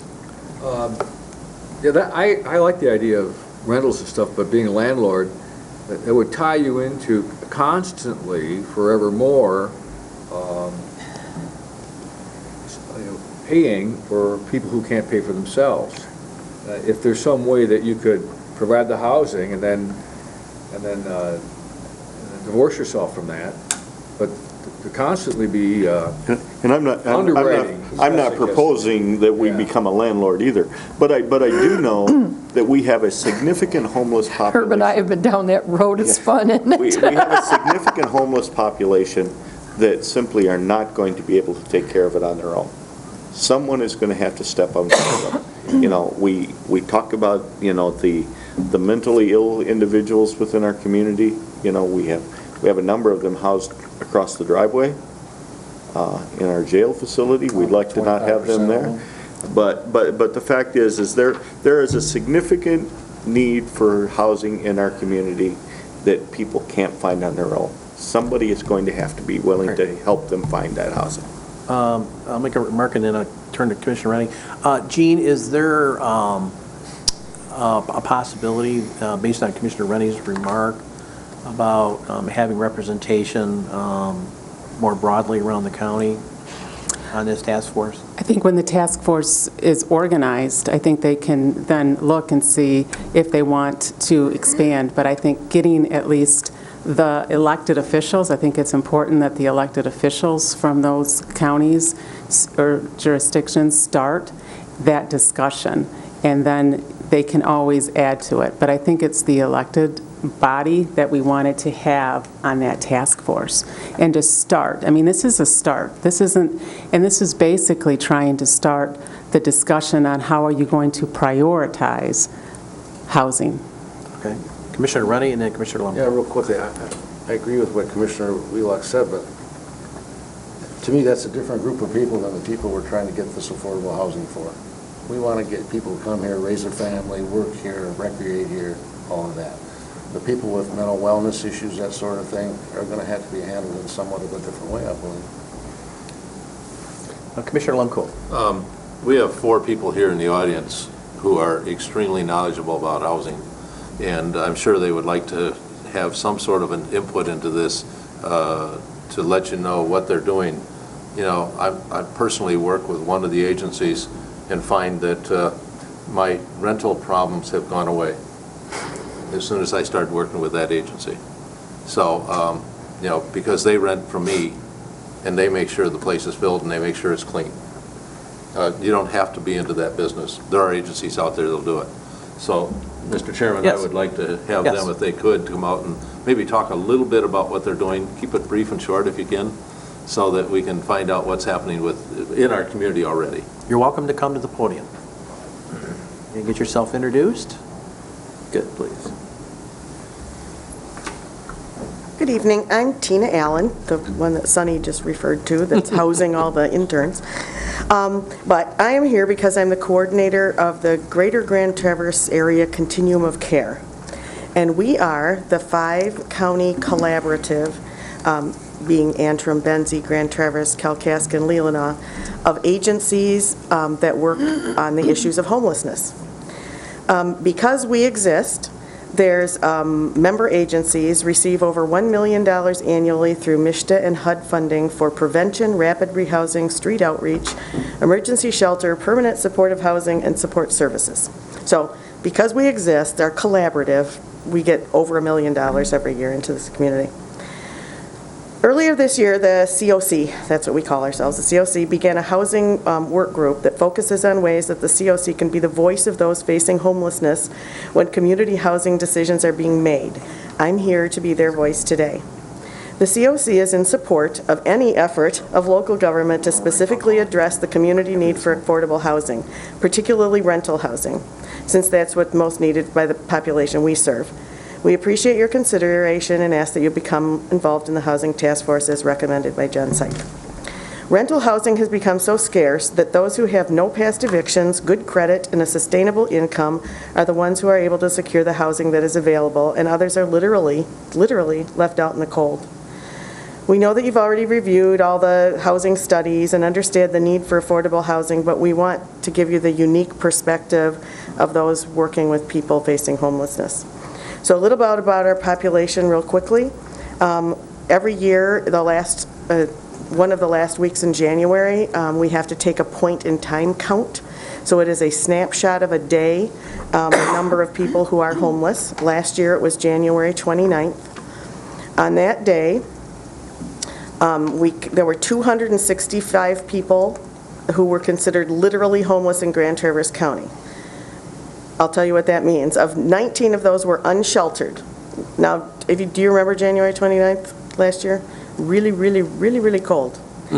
19 were totally unsheltered, living outdoors in a car or another place not meant for human habitation. 246 people were residing in some form of COC member shelter in Grand Traverse County. Actually, there were probably more, because if people were in shelter and they're counted, you count them by the zip code of their last permanent address. So if they lived in Kalkaska County and were here, they weren't really counted for you. Another 52 people were considered at risk, which means they were doubled up, living in crowded conditions, and not having enough income to pay for housing. That obviously is a very difficult population to count. Since there are privacy laws prohibiting school children from being reported on this PIT count, the STEP program through the ISD provided student numbers. It's a rolling count. It isn't a certain date. It's from the day school starts through January 29th. 364 children in Grand Traverse public schools were identified as homeless and receiving support services for that. Another thing that we watch consistently that's really important to this, I think, is the waiting lists for MSHDA Housing Choice Vouchers. As of July 1st, there were 100 people on a waiting list. Traverse City Housing Commission has had 132 since February. They turn over about 13 units per year. More importantly, the real indicator of the shortage of affordable housing for our people is that 12 of the vouchers issued by MSHDA to qualifying individuals in Grand Traverse County in February expired in June. So this is state funding for 12 people for housing, expired in June because they could not find one-bedroom apartments. Of the 25 vouchers issued by the Traverse City Housing Commission since April, there are still 18 people looking for houses because there is nothing. Once they lose their voucher, once that time is up, they're done. Now they're back to that, they have to go back and start all over with that process. Just this morning, this is just something new, we have an interagency services team that's part of the COC. And these are the people who are on the ground working with people, with clients. And they talked, several people brought up a new phenomenon that's happening here in Grand Traverse County, and that is that people who have been able to rent single-family homes over the last few years because owners couldn't sell their homes, and so they were renting them. Those houses are now being sold, and they are out.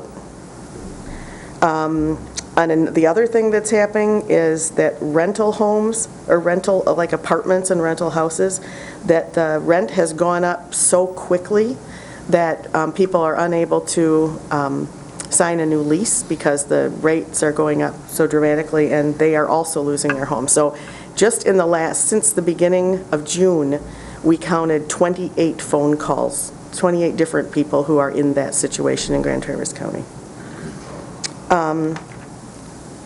We know that right now the community in general is in the midst of trying to figure out how to shelter people from living on the streets. And we just want you to know that we have so many resources available to people, not everyone, but so many.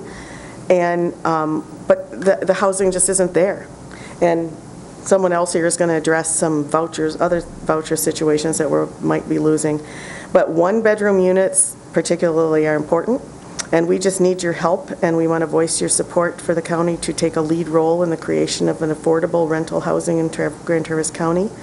We also want you to know that we can serve as a resource group for you anytime. We want to keep our population a priority in the community, and they have very unique challenges, and we'd like to help you along the way if we can. All right, great. And we have someone else come on up? Sure. Get yourself introduced. Good. Well, hello. Good evening. My name is Emily Serwich, and I'm the Executive Director of Northwest Michigan Supportive Housing.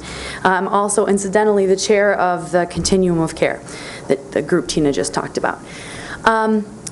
In case you haven't heard of us, Northwest Michigan Supportive Housing, or NMSH as we're called, we're a small nonprofit. We've been around for about 25 years, and our mission is to provide permanent supportive housing to homeless individuals and families with severe mental health needs in the 5 counties. We are pretty much the largest provider of permanent supportive housing north of Lansing, and we have one of the highest, if not the highest, success rates in the United States. That means housing retention. Our eviction rate is under 2% annually, which is virtually unheard of. Our success has been great for us. Programmatically, it has drawn a lot of attention from the Michigan State Housing Development Authority to our agency, which is great. We want that. We want to have more opportunities from MSHDA come our way. One that came up recently, we were offered one of only 2 positions to pilot a program in the state of Michigan. They came to us and a permanent supportive housing organization in Detroit. We're the only 2 organizations in the state selected to pilot a program that would bring 20 permanent housing vouchers to Grand Traverse County. Totally, these are vouchers that are totally separate from any that the Housing Commission or Housing Choice Vouchers, Section 8, totally separate from any of those vouchers. These are 20 additional vouchers that would go to 20 of our most successful tenants who are ready for independent living to graduate our program, and then we could backfill their positions from our wait list, which incidentally numbers close to 300 households waiting for housing. Currently, homeless individuals. So that being said, in order to be vetted for this pilot program, we had to have several different meetings and interviews with all the folks from MSHDA and the state and really kind of analyze the propensity for us to succeed at this. after all of the meetings were concluded and after, everything was said and done, we only had one obstacle listed for the success of this program, and it was the fact that we did not have enough units in Grand Traverse County to make this program successful. Now, that being the only obstacle, we're still going to give it a go. We have the vouchers, but if we fail at this, I'm sincerely, truthfully worried about the future of the state giving any kind of assistance to us in the future, knowing that these problems are not being addressed. One of the questions that consistently arose during our meetings was, well, what are you guys doing up there to fix it? And for a long time, all I could say was, we have a couple of housing collaboratives, the housing work group, we've got the continuum, but that's it.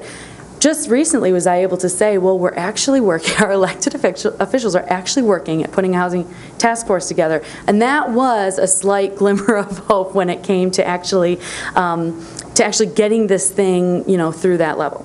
So there's that. But more broadly speaking, and I'm going to kind of bring this to a continuum level, my big fear is that without being able to say in good faith and with clear evidence that our local governments, all of them, not just one or two townships, but all of our local governments are working to correct this problem, I'm worried that it's going to impact our future ability as organizations to bring in money for homelessness in our area. It's not a good investment for the state and federal government to continually put money into a location where it's being squandered on not solving issues. So if we can programmatically use their money efficiently, which we have been doing, but also back up our elected officials in getting this problem solved for good, I think that we actually we can look for increases in the future.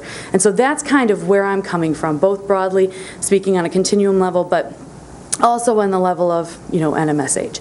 Now, I'm going to take off my hat altogether as the director of NMSH and the chair of the Continuum, and I'm going to talk personally for a minute. 3 years ago, I came to Traverse City. I was a 25-year-old professional right out of law school. I was looking for an apartment very quickly because I just accepted a position. The first apartment I got was this ridiculously terrible apartment that I was paying nearly $800 a month for. I have been able to find better housing, but it took me being a year on a wait list to get into a decent housing. And even now I'm paying well over $800 a month for it. And so I know of several of my friends and colleagues who would love to come to Traverse City. They would love to be young professionals here. They would love to raise their families here.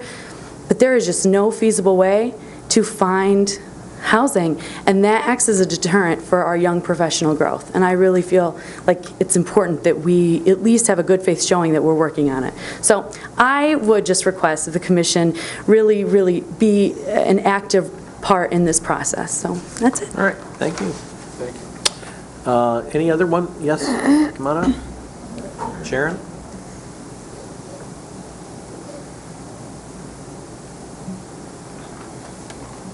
Good evening. Get yourself introduced. I'm Sharon Vreeland, and I am the coordinator of the Grand Traverse Community Collaborative, the GTCC. The GTCC is one in a statewide network of county collaborative bodies that were established in the 1970s, and our mission is to facilitate the development of collaborative and locally based health and human services that enhance the lives of all of our community members. We focus on prevention strategies to impact children, families, and seniors. We seek to enhance support systems for community members through coordinated and collaborative activities, and we advocate for solutions to community-identified problems. Grand Traverse County itself is an important and valued member of the GTCC, and the contribution that you make to the collaborative supports the work we do, including me being here tonight. I came with Tina and Emily and Carol to support their message and to support the message from John Syke and from Jean, and their recommendation that the county approve participation in the proposed housing task force. Tina and John and Jean and Emily have spoken eloquently about the urgent need to promote the availability of affordable rental housing. And as the GTCC coordinator and as a member of the COC who has been participating in the housing work group, and from my 17 years of experience in local government administration and land use planning, I add my voice to those who say the need is real and pressing. The need for and impact of affordable housing is a frequent topic of conversation within the collaborative. John and Jean noted that the conversations are happening at the county and local government levels and within local housing-oriented organizations. I would only add that this conversation and its impact spread to many agencies and organizations beyond strictly the housing realm. So I'd like to kind of paint you a picture for a minute. A family that doesn't have secure and affordable housing. There are some potential impacts on the children that are varied and can have severe and long-lasting implications. Children without secure housing will feel unsettled at best, and this can have a negative impact on their performance in school. Families may struggle more than most to get their children to the school reliably. Maybe the family doesn't have reliable and affordable access to bathing and laundry facilities, so the children come to school dirty. Their natural discomfort in this state becomes compounded by peer reactions to their condition, with resulting decreases in self-esteem. I'd like to put in a plug for the laundry project here quickly, which is one of the collaborative efforts that does occur in the county, and that happens during the school year a couple times a month. People can come to several laundromats here in town and get those laundry needs taken care of. So it's one thing we're doing to help. All of this leads to a traumatized state for a child in which they may not be able to concentrate on their schoolwork effectively, and they may exhibit inappropriate behaviors that could lead to disciplinary issues. Suspensions can become expulsions. Repeated failures in school can lead to truancy and to dropping out before graduation. Failure to succeed in school, inappropriate behaviors, and even just having too much unsupervised time on their hands if they are not in school preparing for their futures can lead to involvement in the court system, the prison system, the foster care system, and the mental health care system. Anywhere but a happy, productive, and independent adult life. The agencies with which I collaborate frequently see situations wherein families without stable and affordable housing end up sharing housing with other people, or living in places and conditions such as cars and impromptu campsites where permanent human habitation is not intended. They may not know their cohabitants very well, or their cohabitants may not be the most appropriate people to be around children. Reported incidences of physical and sexual abuse in these circumstances are notable. Not having permanent and stable housing can lead directly to decreased personal safety. Housing insecurity is not the only cause of educational, mental, emotional, social, or safety concerns, but it's a big one and a fundamental one. And for the agencies I work with, including but not limited to the Department of Human Services, public safety officers such as the County Sheriff's Department, the courts, mental health professionals, and organizations that try to prevent sexual abuse and heal its victims, and the nonprofit and faith-based community services such as Goodwill or Father Fred, improving the availability of safe and affordable housing close to schools and jobs is a critical prevention strategy. We don't want to just keep treating the problems of a traumatized people at increasing and often public expense. We want to promote and participate in decreasing or eliminating the problems wherever possible. We want children to grow up in a secure and stable environment with a decreased likelihood of a cascading and ever-increasing web of challenges to successful, independent, and happy adult living.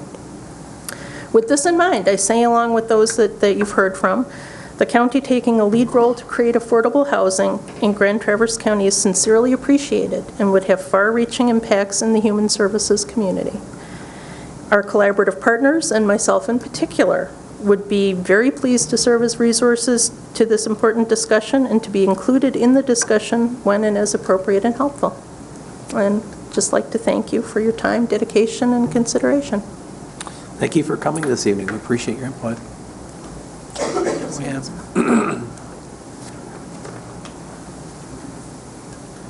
Hi, my name is Carol Mormon, 4875 Arbor Grove, Long Lake Township.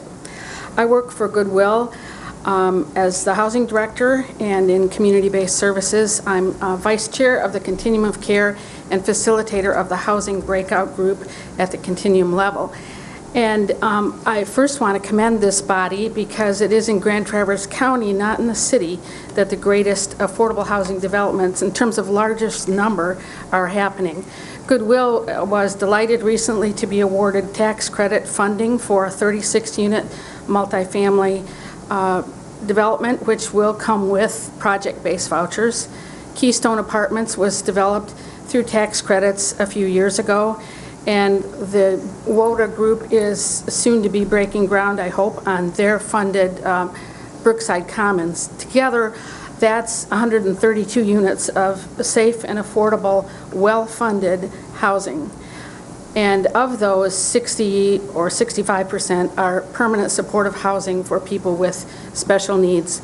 And that means it's people who, you know, all people are entitled to safe and affordable housing, but some people struggle a little bit more in stabilizing in housing. And so our community has support services through these nonprofit agencies that will go alongside the individual as they lease up the unit and help them develop or find, again, the skills to be successful as a renter. And if we could find more landlords like Mr. Lemkool, who gave Emily's agency a try with that joint partnership on leasing, then we would help also to reduce that problem of there aren't enough affordable rental units. And it's good business sense for the landlord because the rent is paid, there's damage assistance, and there's constant support to the tenant who's renting. And when I was managing that program, I told all the landlords, none of us can guarantee behavior, but we can always guarantee response. And so with these tax credit funded units, the guarantee is in the support services that come along with that. So the county has taken the lead already, and I'm glad that you're considering joining this elected officials planning group. Our housing breakout group at the Continuum has been coming up with 3 or 5 or 6 strategies to help move this forward, and it's working. I mean, you're already doing part of one of the first strategies. You know, we were talking about visiting governmental groups, planning commissions, and you recognize the problem, and you're taking another effort at trying to help figure out this complex issue. So thanks for the work you've already done, and thanks for your willingness to continue. Thank you. Appreciate you coming tonight. Anyone else wish to speak on this matter? Yes, sir.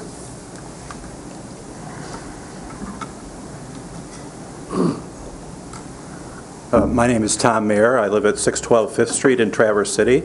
And I just finished, just this last year, 13 years on the Silent Observer Board.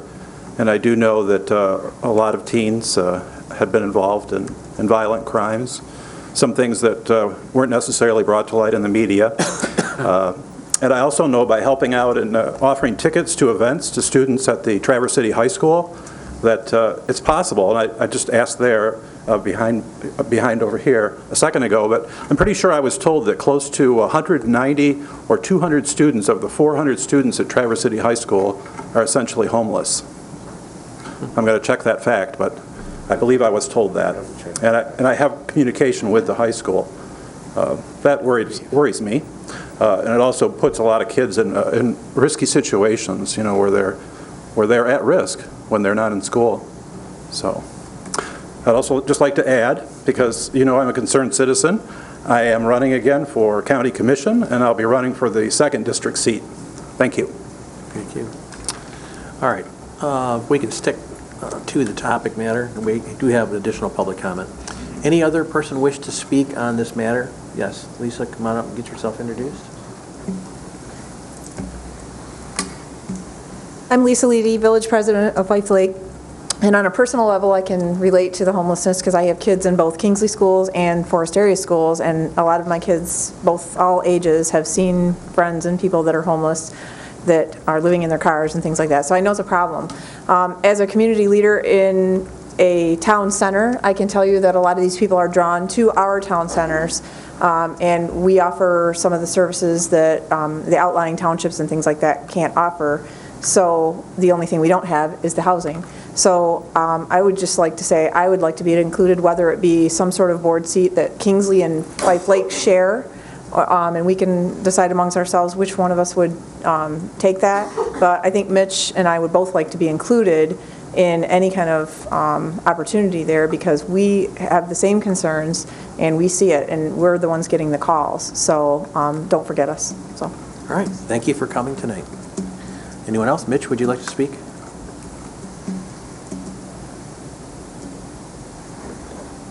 Okay. Mitch Foster, Village Manager at Kingsley, 11340 Lakeshore Drive, Fife Lake. I'll do the opposite. I will take my professional hat off for a second first. As a 25-year-old guy, married, trying to find housing in the area, the reason I live in Fife Lake is because I got lucky and my predecessor had a deal set up for $600 a month for a house right across the street from the lake. I couldn't turn it down. But if I wanted to move up in Traverse City or anywhere closer, it's just not feasible. Like Commissioner Wheelock said, carrying $45,000 worth of debt between the two of us, market rate in Traverse City is not market rate anywhere. With Munson paying $4 less per hour for my wife's job as compared to Grand Rapids, yet the housing prices up here being more, things are a little bit off. And I think that's why this task force is a great idea. Back to the professional side, I think Lisa hit the nail on the head. Commissioner Rennie, Commissioner Wheelock a little bit there as well. The focus on Traverse City is very difficult for us in the outlying areas, especially when you have 2 from the city, 2 from the county, and then a couple of the larger townships. I think if this were to occur, this task force were to go forward, I would ask that the county commission have 2 representatives that represented some outlying areas that aren't included in the existing representation, just to make it fair for us outliers.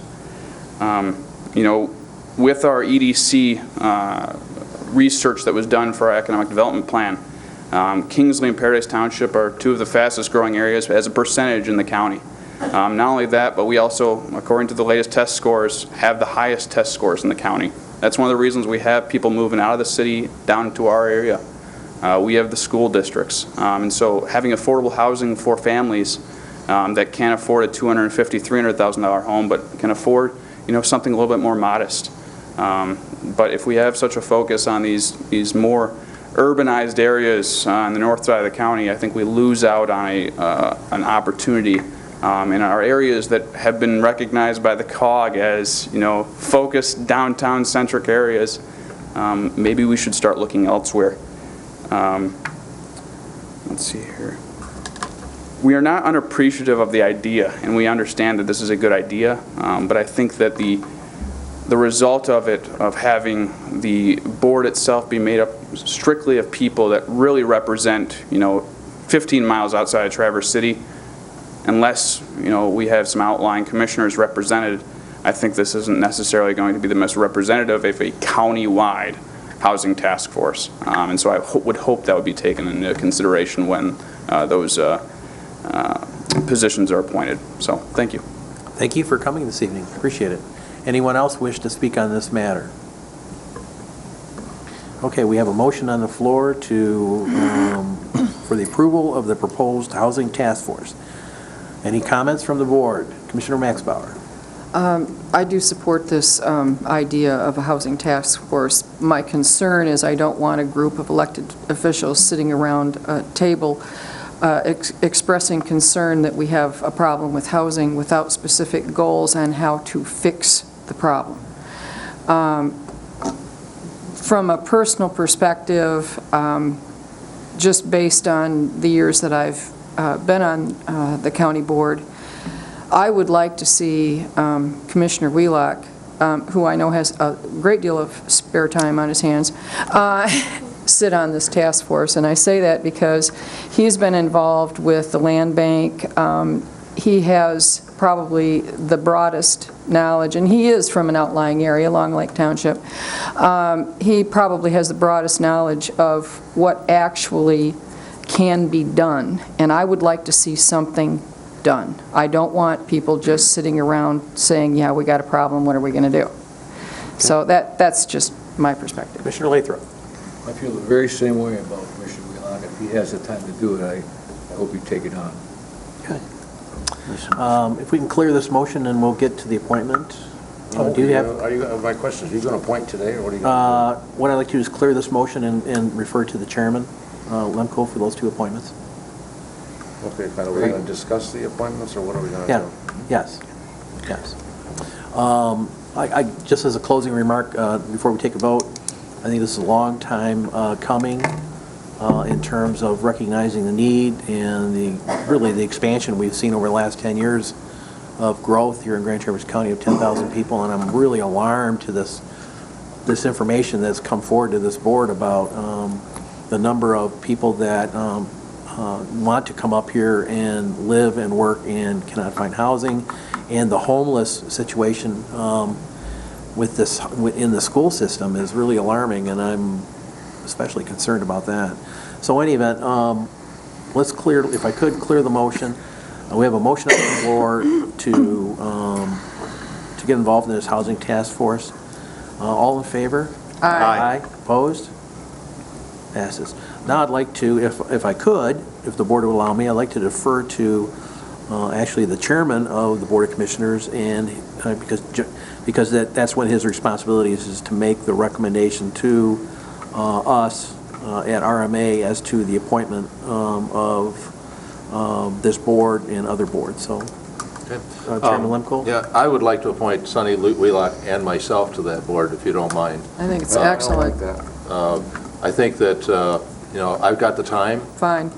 More than anybody else. You live in Garfield. That's right, but I also represent all of Grand Traverse You got a member from County. Garfield here already. You don't need two members from Garfield Township on this thing. It's wrong. Well, It's but wrong. you've told me you don't have time to do another. I didn't tell you appointment. anything.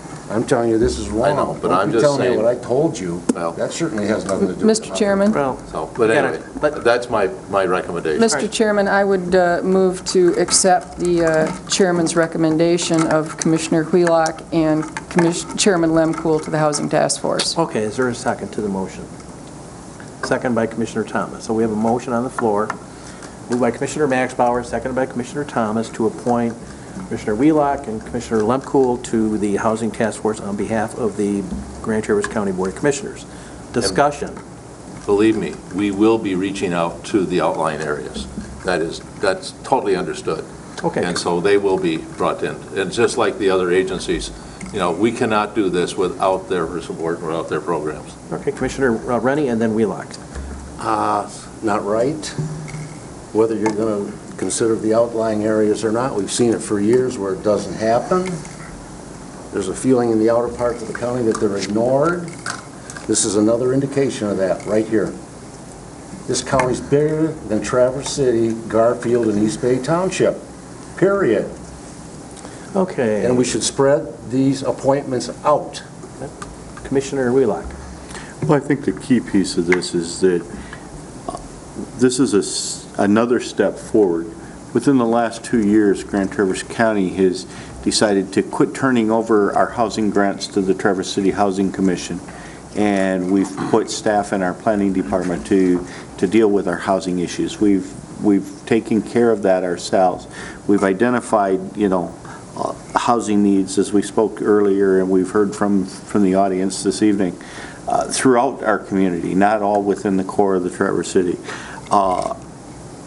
Without question, the housing need in this community is countywide, and it's regional. It's not just within Grand Traverse County. It's regional. That's where the collaborations with these organizations that represent 3 or 5 counties is going to help us, because the housing needs are not only a problem in Green Lake Township or Long Lake Township, but they're also a problem in Elmira Township and Elmwood Township and Solon Township and Centerville Township. This is a regional problem, and the collaboration is going to have to occur to take care of this, because we all know that 75% of the people in 5 counties work in the greater Traverse City area. So people are driving from Kalkaska, from Mesik, from Mansalona. I had a gentleman apply for a job recently from north of Mansalona. Now, there's no possible way that it makes any sense for him to drive from Mansalona to my location to have a job, but he's willing to do it to have a job.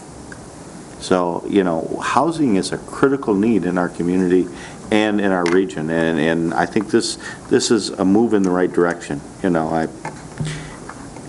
I can absolutely guarantee you a commitment to make sure that housing needs are addressed countywide, not just within the core of the community. I'd just like to make a remark, and then we will move to Commissioner Lathrop.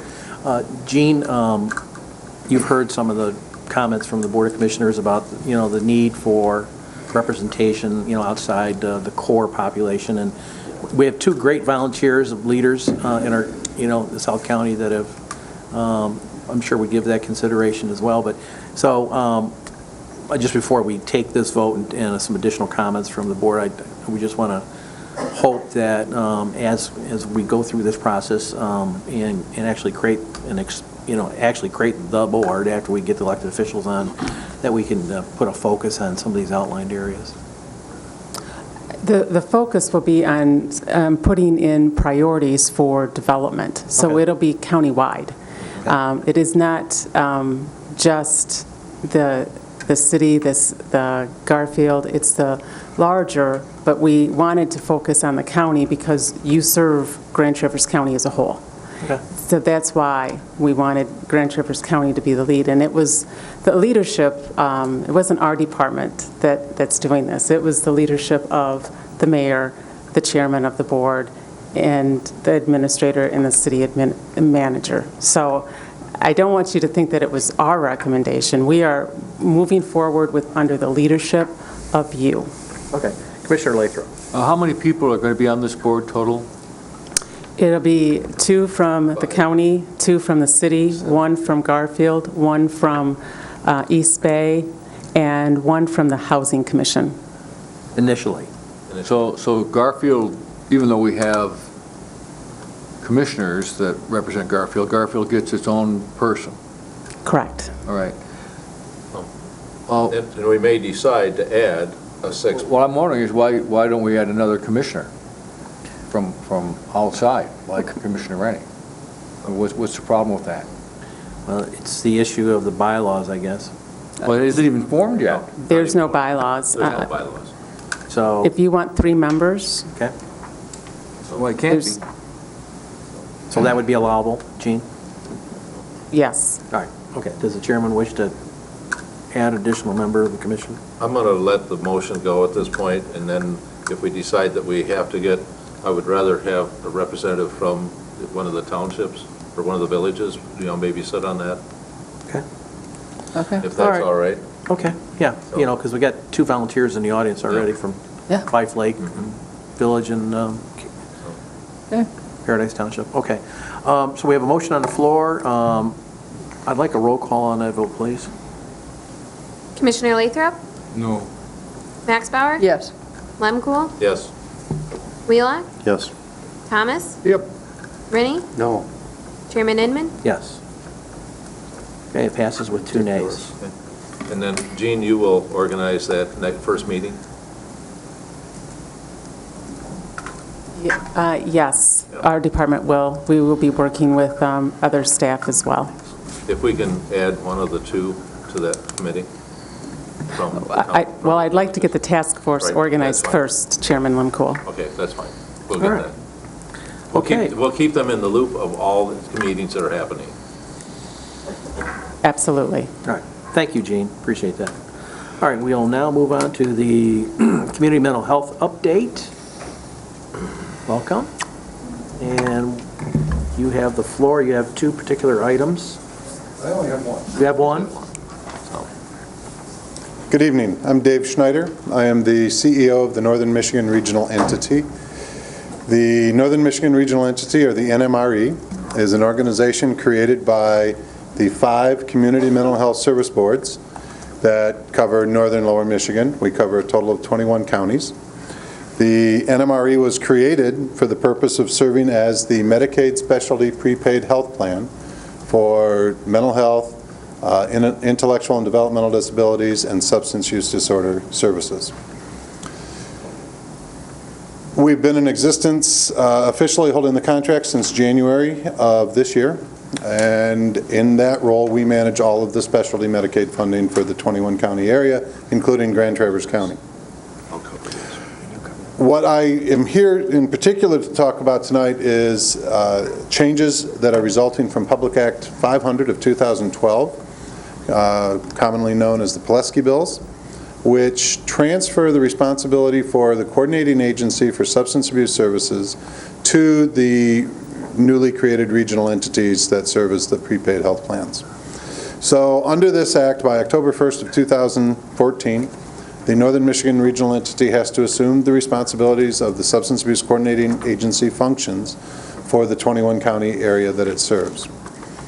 Subsequent to this legislation, there is a requirement to enter into an agreement with each of the 21 counties, separate agreement, an agreement with each county, not a 22-party agreement, to establish a substance use disorder policy oversight board. This board, as prescribed by statute, has approval authority for any substance use disorder budget, including that includes local funds, in other words, liquor tax dollars, and advisory role for all substance use disorder budgets for the region.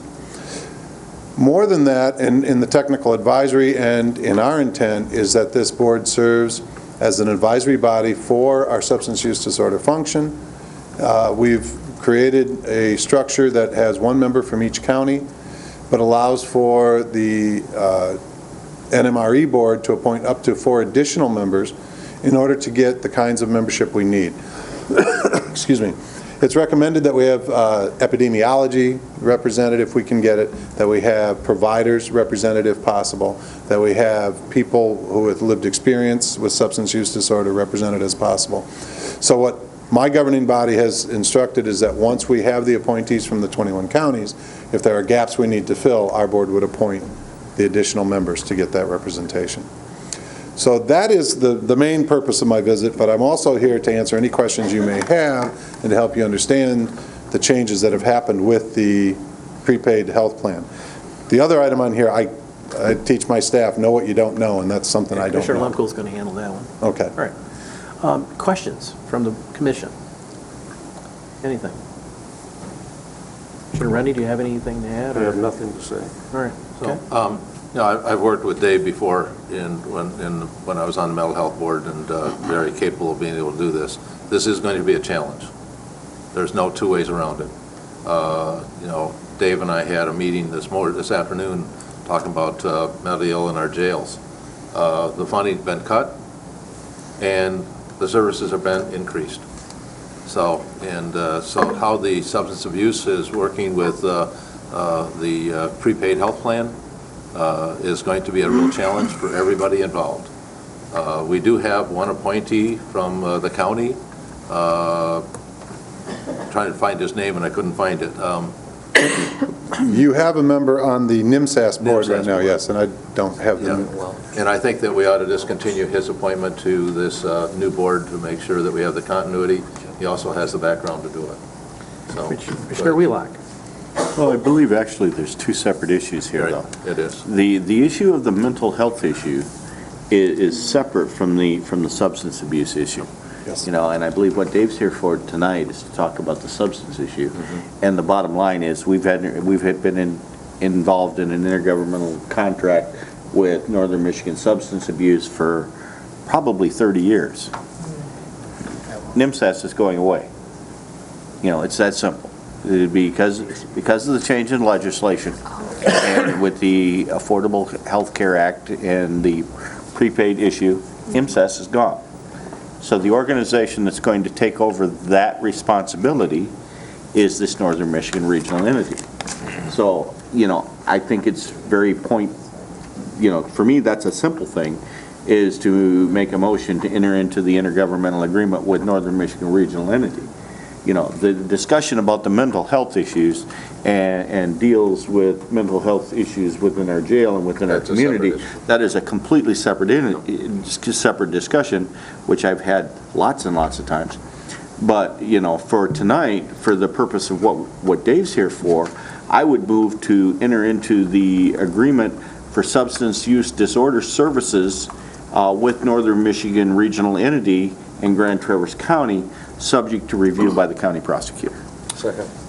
All right, moved by Commissioner Wheelock, seconded by Commissioner Rennie, to move forward with this agreement with the Northern Michigan entity in Grand Traverse County. Bob, do you have any comments on this, or have you had a chance to review it, or? No, I haven't. Okay, and this is subject to his review. It would be subject to his review. All right, Dave, you have a comment? And when would the appointment take effect? It looks like April through, and expiring March 31st each year. Would it be this past April? The term, when we started this, we want the term to be April because that's consistent with the board's terms. Because of the delays in getting this started, we would have to discuss that. So it would be immediate appointment? We want to start meeting in August, yes. Okay. Or as soon as possible. Okay. You're going to want to make it by the end of the month anyway. Any other questions from the board? We would need to verify if the individual who is currently representing Grand Traverse County on the MCES board is interested in this change of appointment. And we wouldn't be able to verify that appointment tonight, I'm sure. Yeah, Dave, can you follow up on that for us? Sure. Chuck Welch is the guy's name. Chuck Welch, and Chuck Welch. So, and I think he is interested in continuing. All right. But we can make that appointment at our Board of Commissioners meeting at the end of the month. Right. You know, but I think we just approve the agreement. On page 45 of is a letter that designates Chuck that he would be interested in serving on that oversight board. So we can make that appointment as soon as we're done with this motion. Yeah, he's already indicated he is. Okay. Another question? NEMSES really isn't, it's the organization's title, its corporate entity is disappearing, but all those connections that exist in each county, are those all kind of being taken over by the regional entity? In truth, NIMSAS isn't going away completely. They, excuse me, will continue to exist as a provider organization. They are transitioning themselves into what is called the Recovery Center and will be on our provider panel. That has complicated this a bit because the goal was to hire as much of their staff as possible, which is what those relationships really are. I have hired a substance use disorder services coordinator, Sarah Sursley, from NIMSAS. So she will be the lead for all of this. We are working to hire the prevention coordinator, some of the other staff who are not transitioning to the recovery center because most of those relationships really have to do with the staff. So yes, it's our intent to maintain those relationships. We are committed to maintaining the existing provider panel. I have been meeting with most of the providers throughout the last several months, including Catholic Human Services, Addiction Treatment Services here in Traverse City. So yes, to the extent that we can, we'll keep those relationships. All right. Any other questions? All right, we have a motion on the floor. All in favor? Aye. Aye. Opposed? Passes. Thank you all for your time. I will move to appoint Chuck Welch as the board's appointee. Is there a second? Support. All right, moved by Commissioner Lemkool, second by Commissioner Thomas to go ahead and make the concurrent appointment for this board. Discussion? Mental Health also has appointees from their board to your board. Yes, there are 3 members on my board. Nina, Jack Mayhem, and Randy. and Randy Camp are on that board also. And Randy is appointee from us, and so is Nina. And so is Jack's from down, yeah. When are their, just a quick question, when do these expire? Do we know? Terms? We'll have to find that out. No, that would just, he would fill the remainder of his term. So for the, at least for now, we're going to take care of this issue, and the other one we can take care of at a later date. Yeah. All right, okay. All right, any other questions? All in favor of the motion? Aye. Aye. Opposed? Passes. I'll let the record show that. Thank you, Dave. Thank you.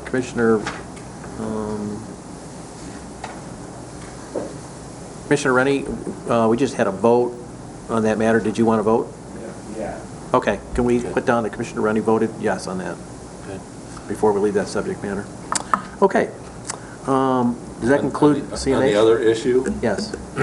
Dave and I met this afternoon at 2 o'clock with some of the people from the Mental Health Organization. Senate Bill 558, so all of you received a copy of that. So there has to be an agreement, interagency agreement in place before October 1st. And we've asked that group to come with a boilerplate of what they what we're doing currently and what they'd like to see as part of this agreement. And so then we'll sit down in 2 weeks and discuss this again to determine where we're going to go. Mr. Cooney is also on that group, and so we're following through with that, and so we can see where we can go. It is kind of an interesting thing, because if we don't have this agreement, we have no services in our jail for mentally ill. We have to do it. I think it's the law. It's going to be an interesting thing, because general fund dollars have been cut to the community mental health. And so, and this is all general fund dollars. And then they're dictating that we have to figure out how to provide services. Our general fund dollars haven't been cut to mental health, though. No. That's correct. No. No, in fact, We're still funding paying, at we're still 600. paying $650-some thousand a year, if I remember We right. are. And that's part of the problem, is every single county has to have this agreement. And a lot of those counties are not paying anywhere near what they need to be paying for services in their jails. We are. And how we fund that, how we do it, is going to be an interesting time when we start looking at our budgets. Well, the other problem, though, is you need, you know, and we've had this discussion before, you need to look at the implementation documentation when Great Lakes Community Mental Health was formed. And one of the stipulated services in that initial agreement was that they would provide mental health issues services in our jail. And as far as I'm concerned, they've failed to do that adequately.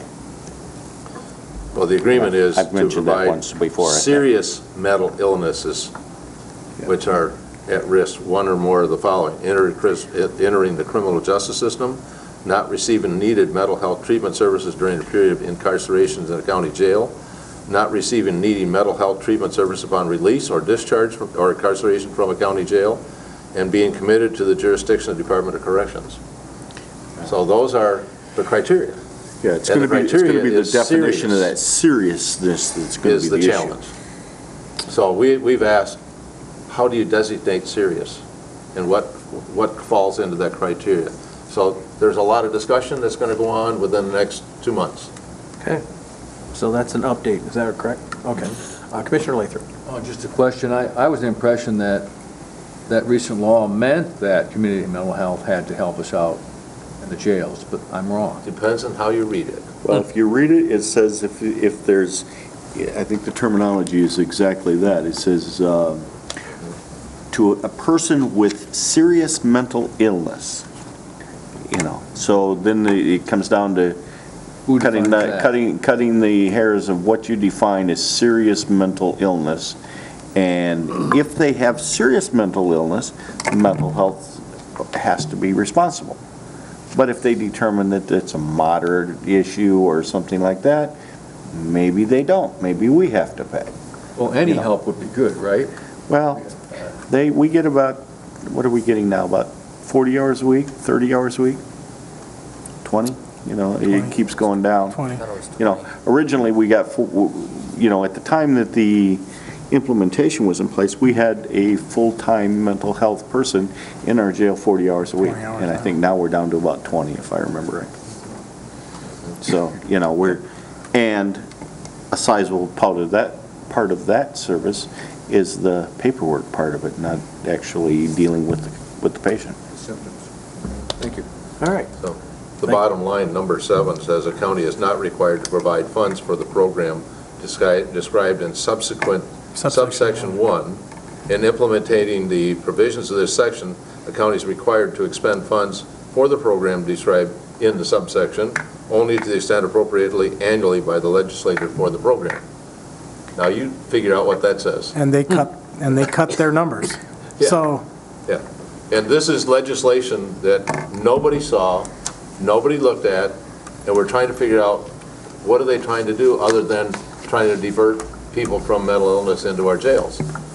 But it's not really thought about very well. Who's well, sponsoring and this? what we can expect in a couple weeks is under this, if you see the number 3 down there, it says the agreement, the interagency agreement that you're going to have to approve shall consider, and it has A through N things.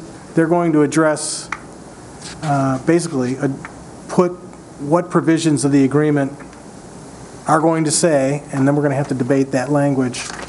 We're going to be getting sample language to debate, basically, in a couple weeks, 2 to 3 weeks, I guess. And then we'll be bringing that, hopefully, to get to you before the end of August, so that you can, consider the change, any changes that we might want to make, and we'll be able to give you a draft of some kind of agreement, and then get it adopted before the end of September. Okay. I like the cue part about the, how the program shall address potential participants before and after criminal charges are. Yeah, I mean, there's a lot of process in this. Are we going to do mental health assessments on the street before that person is processed into the criminal justice system? Yeah. There's quite an issue going on with that, with respect to how the police are going to have to intercept That's and right. recognize these problems. It's going to be a real deal when this gets going. We should just put Prozac in the drinking water. So, but the other issue is that there's been a ruling that came down that says our courts cannot charge cost to fines and fees and everything else. Unspecified, that have not been approved by the legislature. Unspecified. And so that's going to be an issue also that we're going to be dealing with. So not only are they cutting general fund dollars from the mental health budget, they're also telling us that our courts can't charge the cost that they've been charging. So how are we going to be able to continue providing our specialty courts with our funding? What's our So PAO think about that? Yeah. Well, the court said that unless it's specified by statute, so I suppose the legislature could step in and specify that certain costs are allowed, especially when it comes to supporting specialty courts, I think. Right. So I don't know if that's a possibility or not, but it could happen. It's an issue. Probably not before October. Do we need to contact our representatives in the House and Senate and give us? Absolutely. We need to give them our viewpoint on this bill? It's a law. It's already a law. It's already They would have to a law, rescind it. It's already It's just whether or not we can get some changes in it, I don't know. No, that's what I'm talking about. Yeah. Like Bob said, can they amend it or whatever? Yeah. But, all right. I think we need to understand it a little better before we react. I think Okay. we need to do a little analysis first. All right. I'd love to think get enough their is input known as to yet. what they were thinking when they put this in place. Well, I'd like to know why they didn't give us a call. Yeah. All right. Any other questions on the update? All right, we will move on. That concludes CMH. Administrator's report, any questions on that? Dave, we continue to appreciate your effort on that, and so do the local units of government. All right, no questions on that. Moving on to unfinished business, we have a lease option. I just wanted to say, I really Yes. appreciate the administrator's report. It's very informative. Yes, it It's is. great for us to be able to use for our reports. township meetings. Yep. Thank you. Under unfinished business, we have a lease option pavilions update. Dave, that's on the Garfield. Yes, the last page of your packet has a letter from Corey Hansen. We are just informing you that they are ready to exercise the lease on the the old health department building, and Bob's office will be working on an agreement. It's pretty much, I think we completed the terms of the agreement in the negotiations process, so it's just a matter of getting the thing drafted in final form and getting the signatures. All right. So we'll be bringing that back to you for Thank finalizing. you. Any questions on that for Finalized. Dave? Good job. We don't have any new business. We have second public comment. Does any member of the public wish to speak at this time? Seeing none, we will close the second public comment. We have commissioner committee reports. Anyone wish to comment? Commissioner Rennie. I went to a great July 4th celebration on the 4th over at Fife Lake. They call it the best 4th in the north. Had a great parade. Bigger than ever, I believe. Also, we know that Fife Lake has, they're celebrating their 125th anniversary. There was a proclamation given to Lisa Levy tonight on that. And on a Saturday note, Dick Wooters passed away. I don't know if anyone here knew Dick. Who? Dick Wooters. Sat on the village council in Kingsley, lifelong resident, I believe. Our best goes out to him. And Donna Martin. Dick was 80 years old and engaged. What a way to go. Wow. Good for her. So obviously she's quite broken up by it, but he proposed to her at the Rock at a senior event. Wow. COA. Cool. About 6 months ago. So Wow. sad story in a way, but a Yeah. real good man that we'll miss down in Yeah, South County. that's what I heard. Anyone else have a committee report? Commissioner Lathrop? I went to the Peninsula Township meeting last night, and there's quite a bit of consternation over whether or not the DNR should add another boat access launch to the peninsula. And so they were kicking that around. No conclusion yet, but must have been 100 people there last night. It was pretty busy. Okay. Anyone else? Yes, Commissioner. I don't have a committee report so much as I announce this every chance I get. The Parks Department and Resource Recovery partner together for a kids-only garage sale. Oh. And it's going to be August 23rd for children 12 and under. And it will be at the Civic Center in Howe Arena. And kids get to set up little tables or blankets and sell their toys and games and whatever. And in order to participate, you must register by August 15th. And to register, please call the Resource Recovery Hotline, which is 941-5555. All right. Anyone else have a report? TC Yes. Dallas is coming up in meeting, and they will be getting their final report as to the direction, and also putting their budget together. All right. Okay. Any notices and announcements? Motion to adjourn. We don't have a closed session tonight, is that right, Dave? No, we do not. All right, okay. We have a motion by Commissioner Wheelock to adjourn. Is there a second? Second by Commissioner Redding. All in favor? Aye. Vote. We are adjourned. Thank you, everyone. There is a poll for a closed session in your emails. I already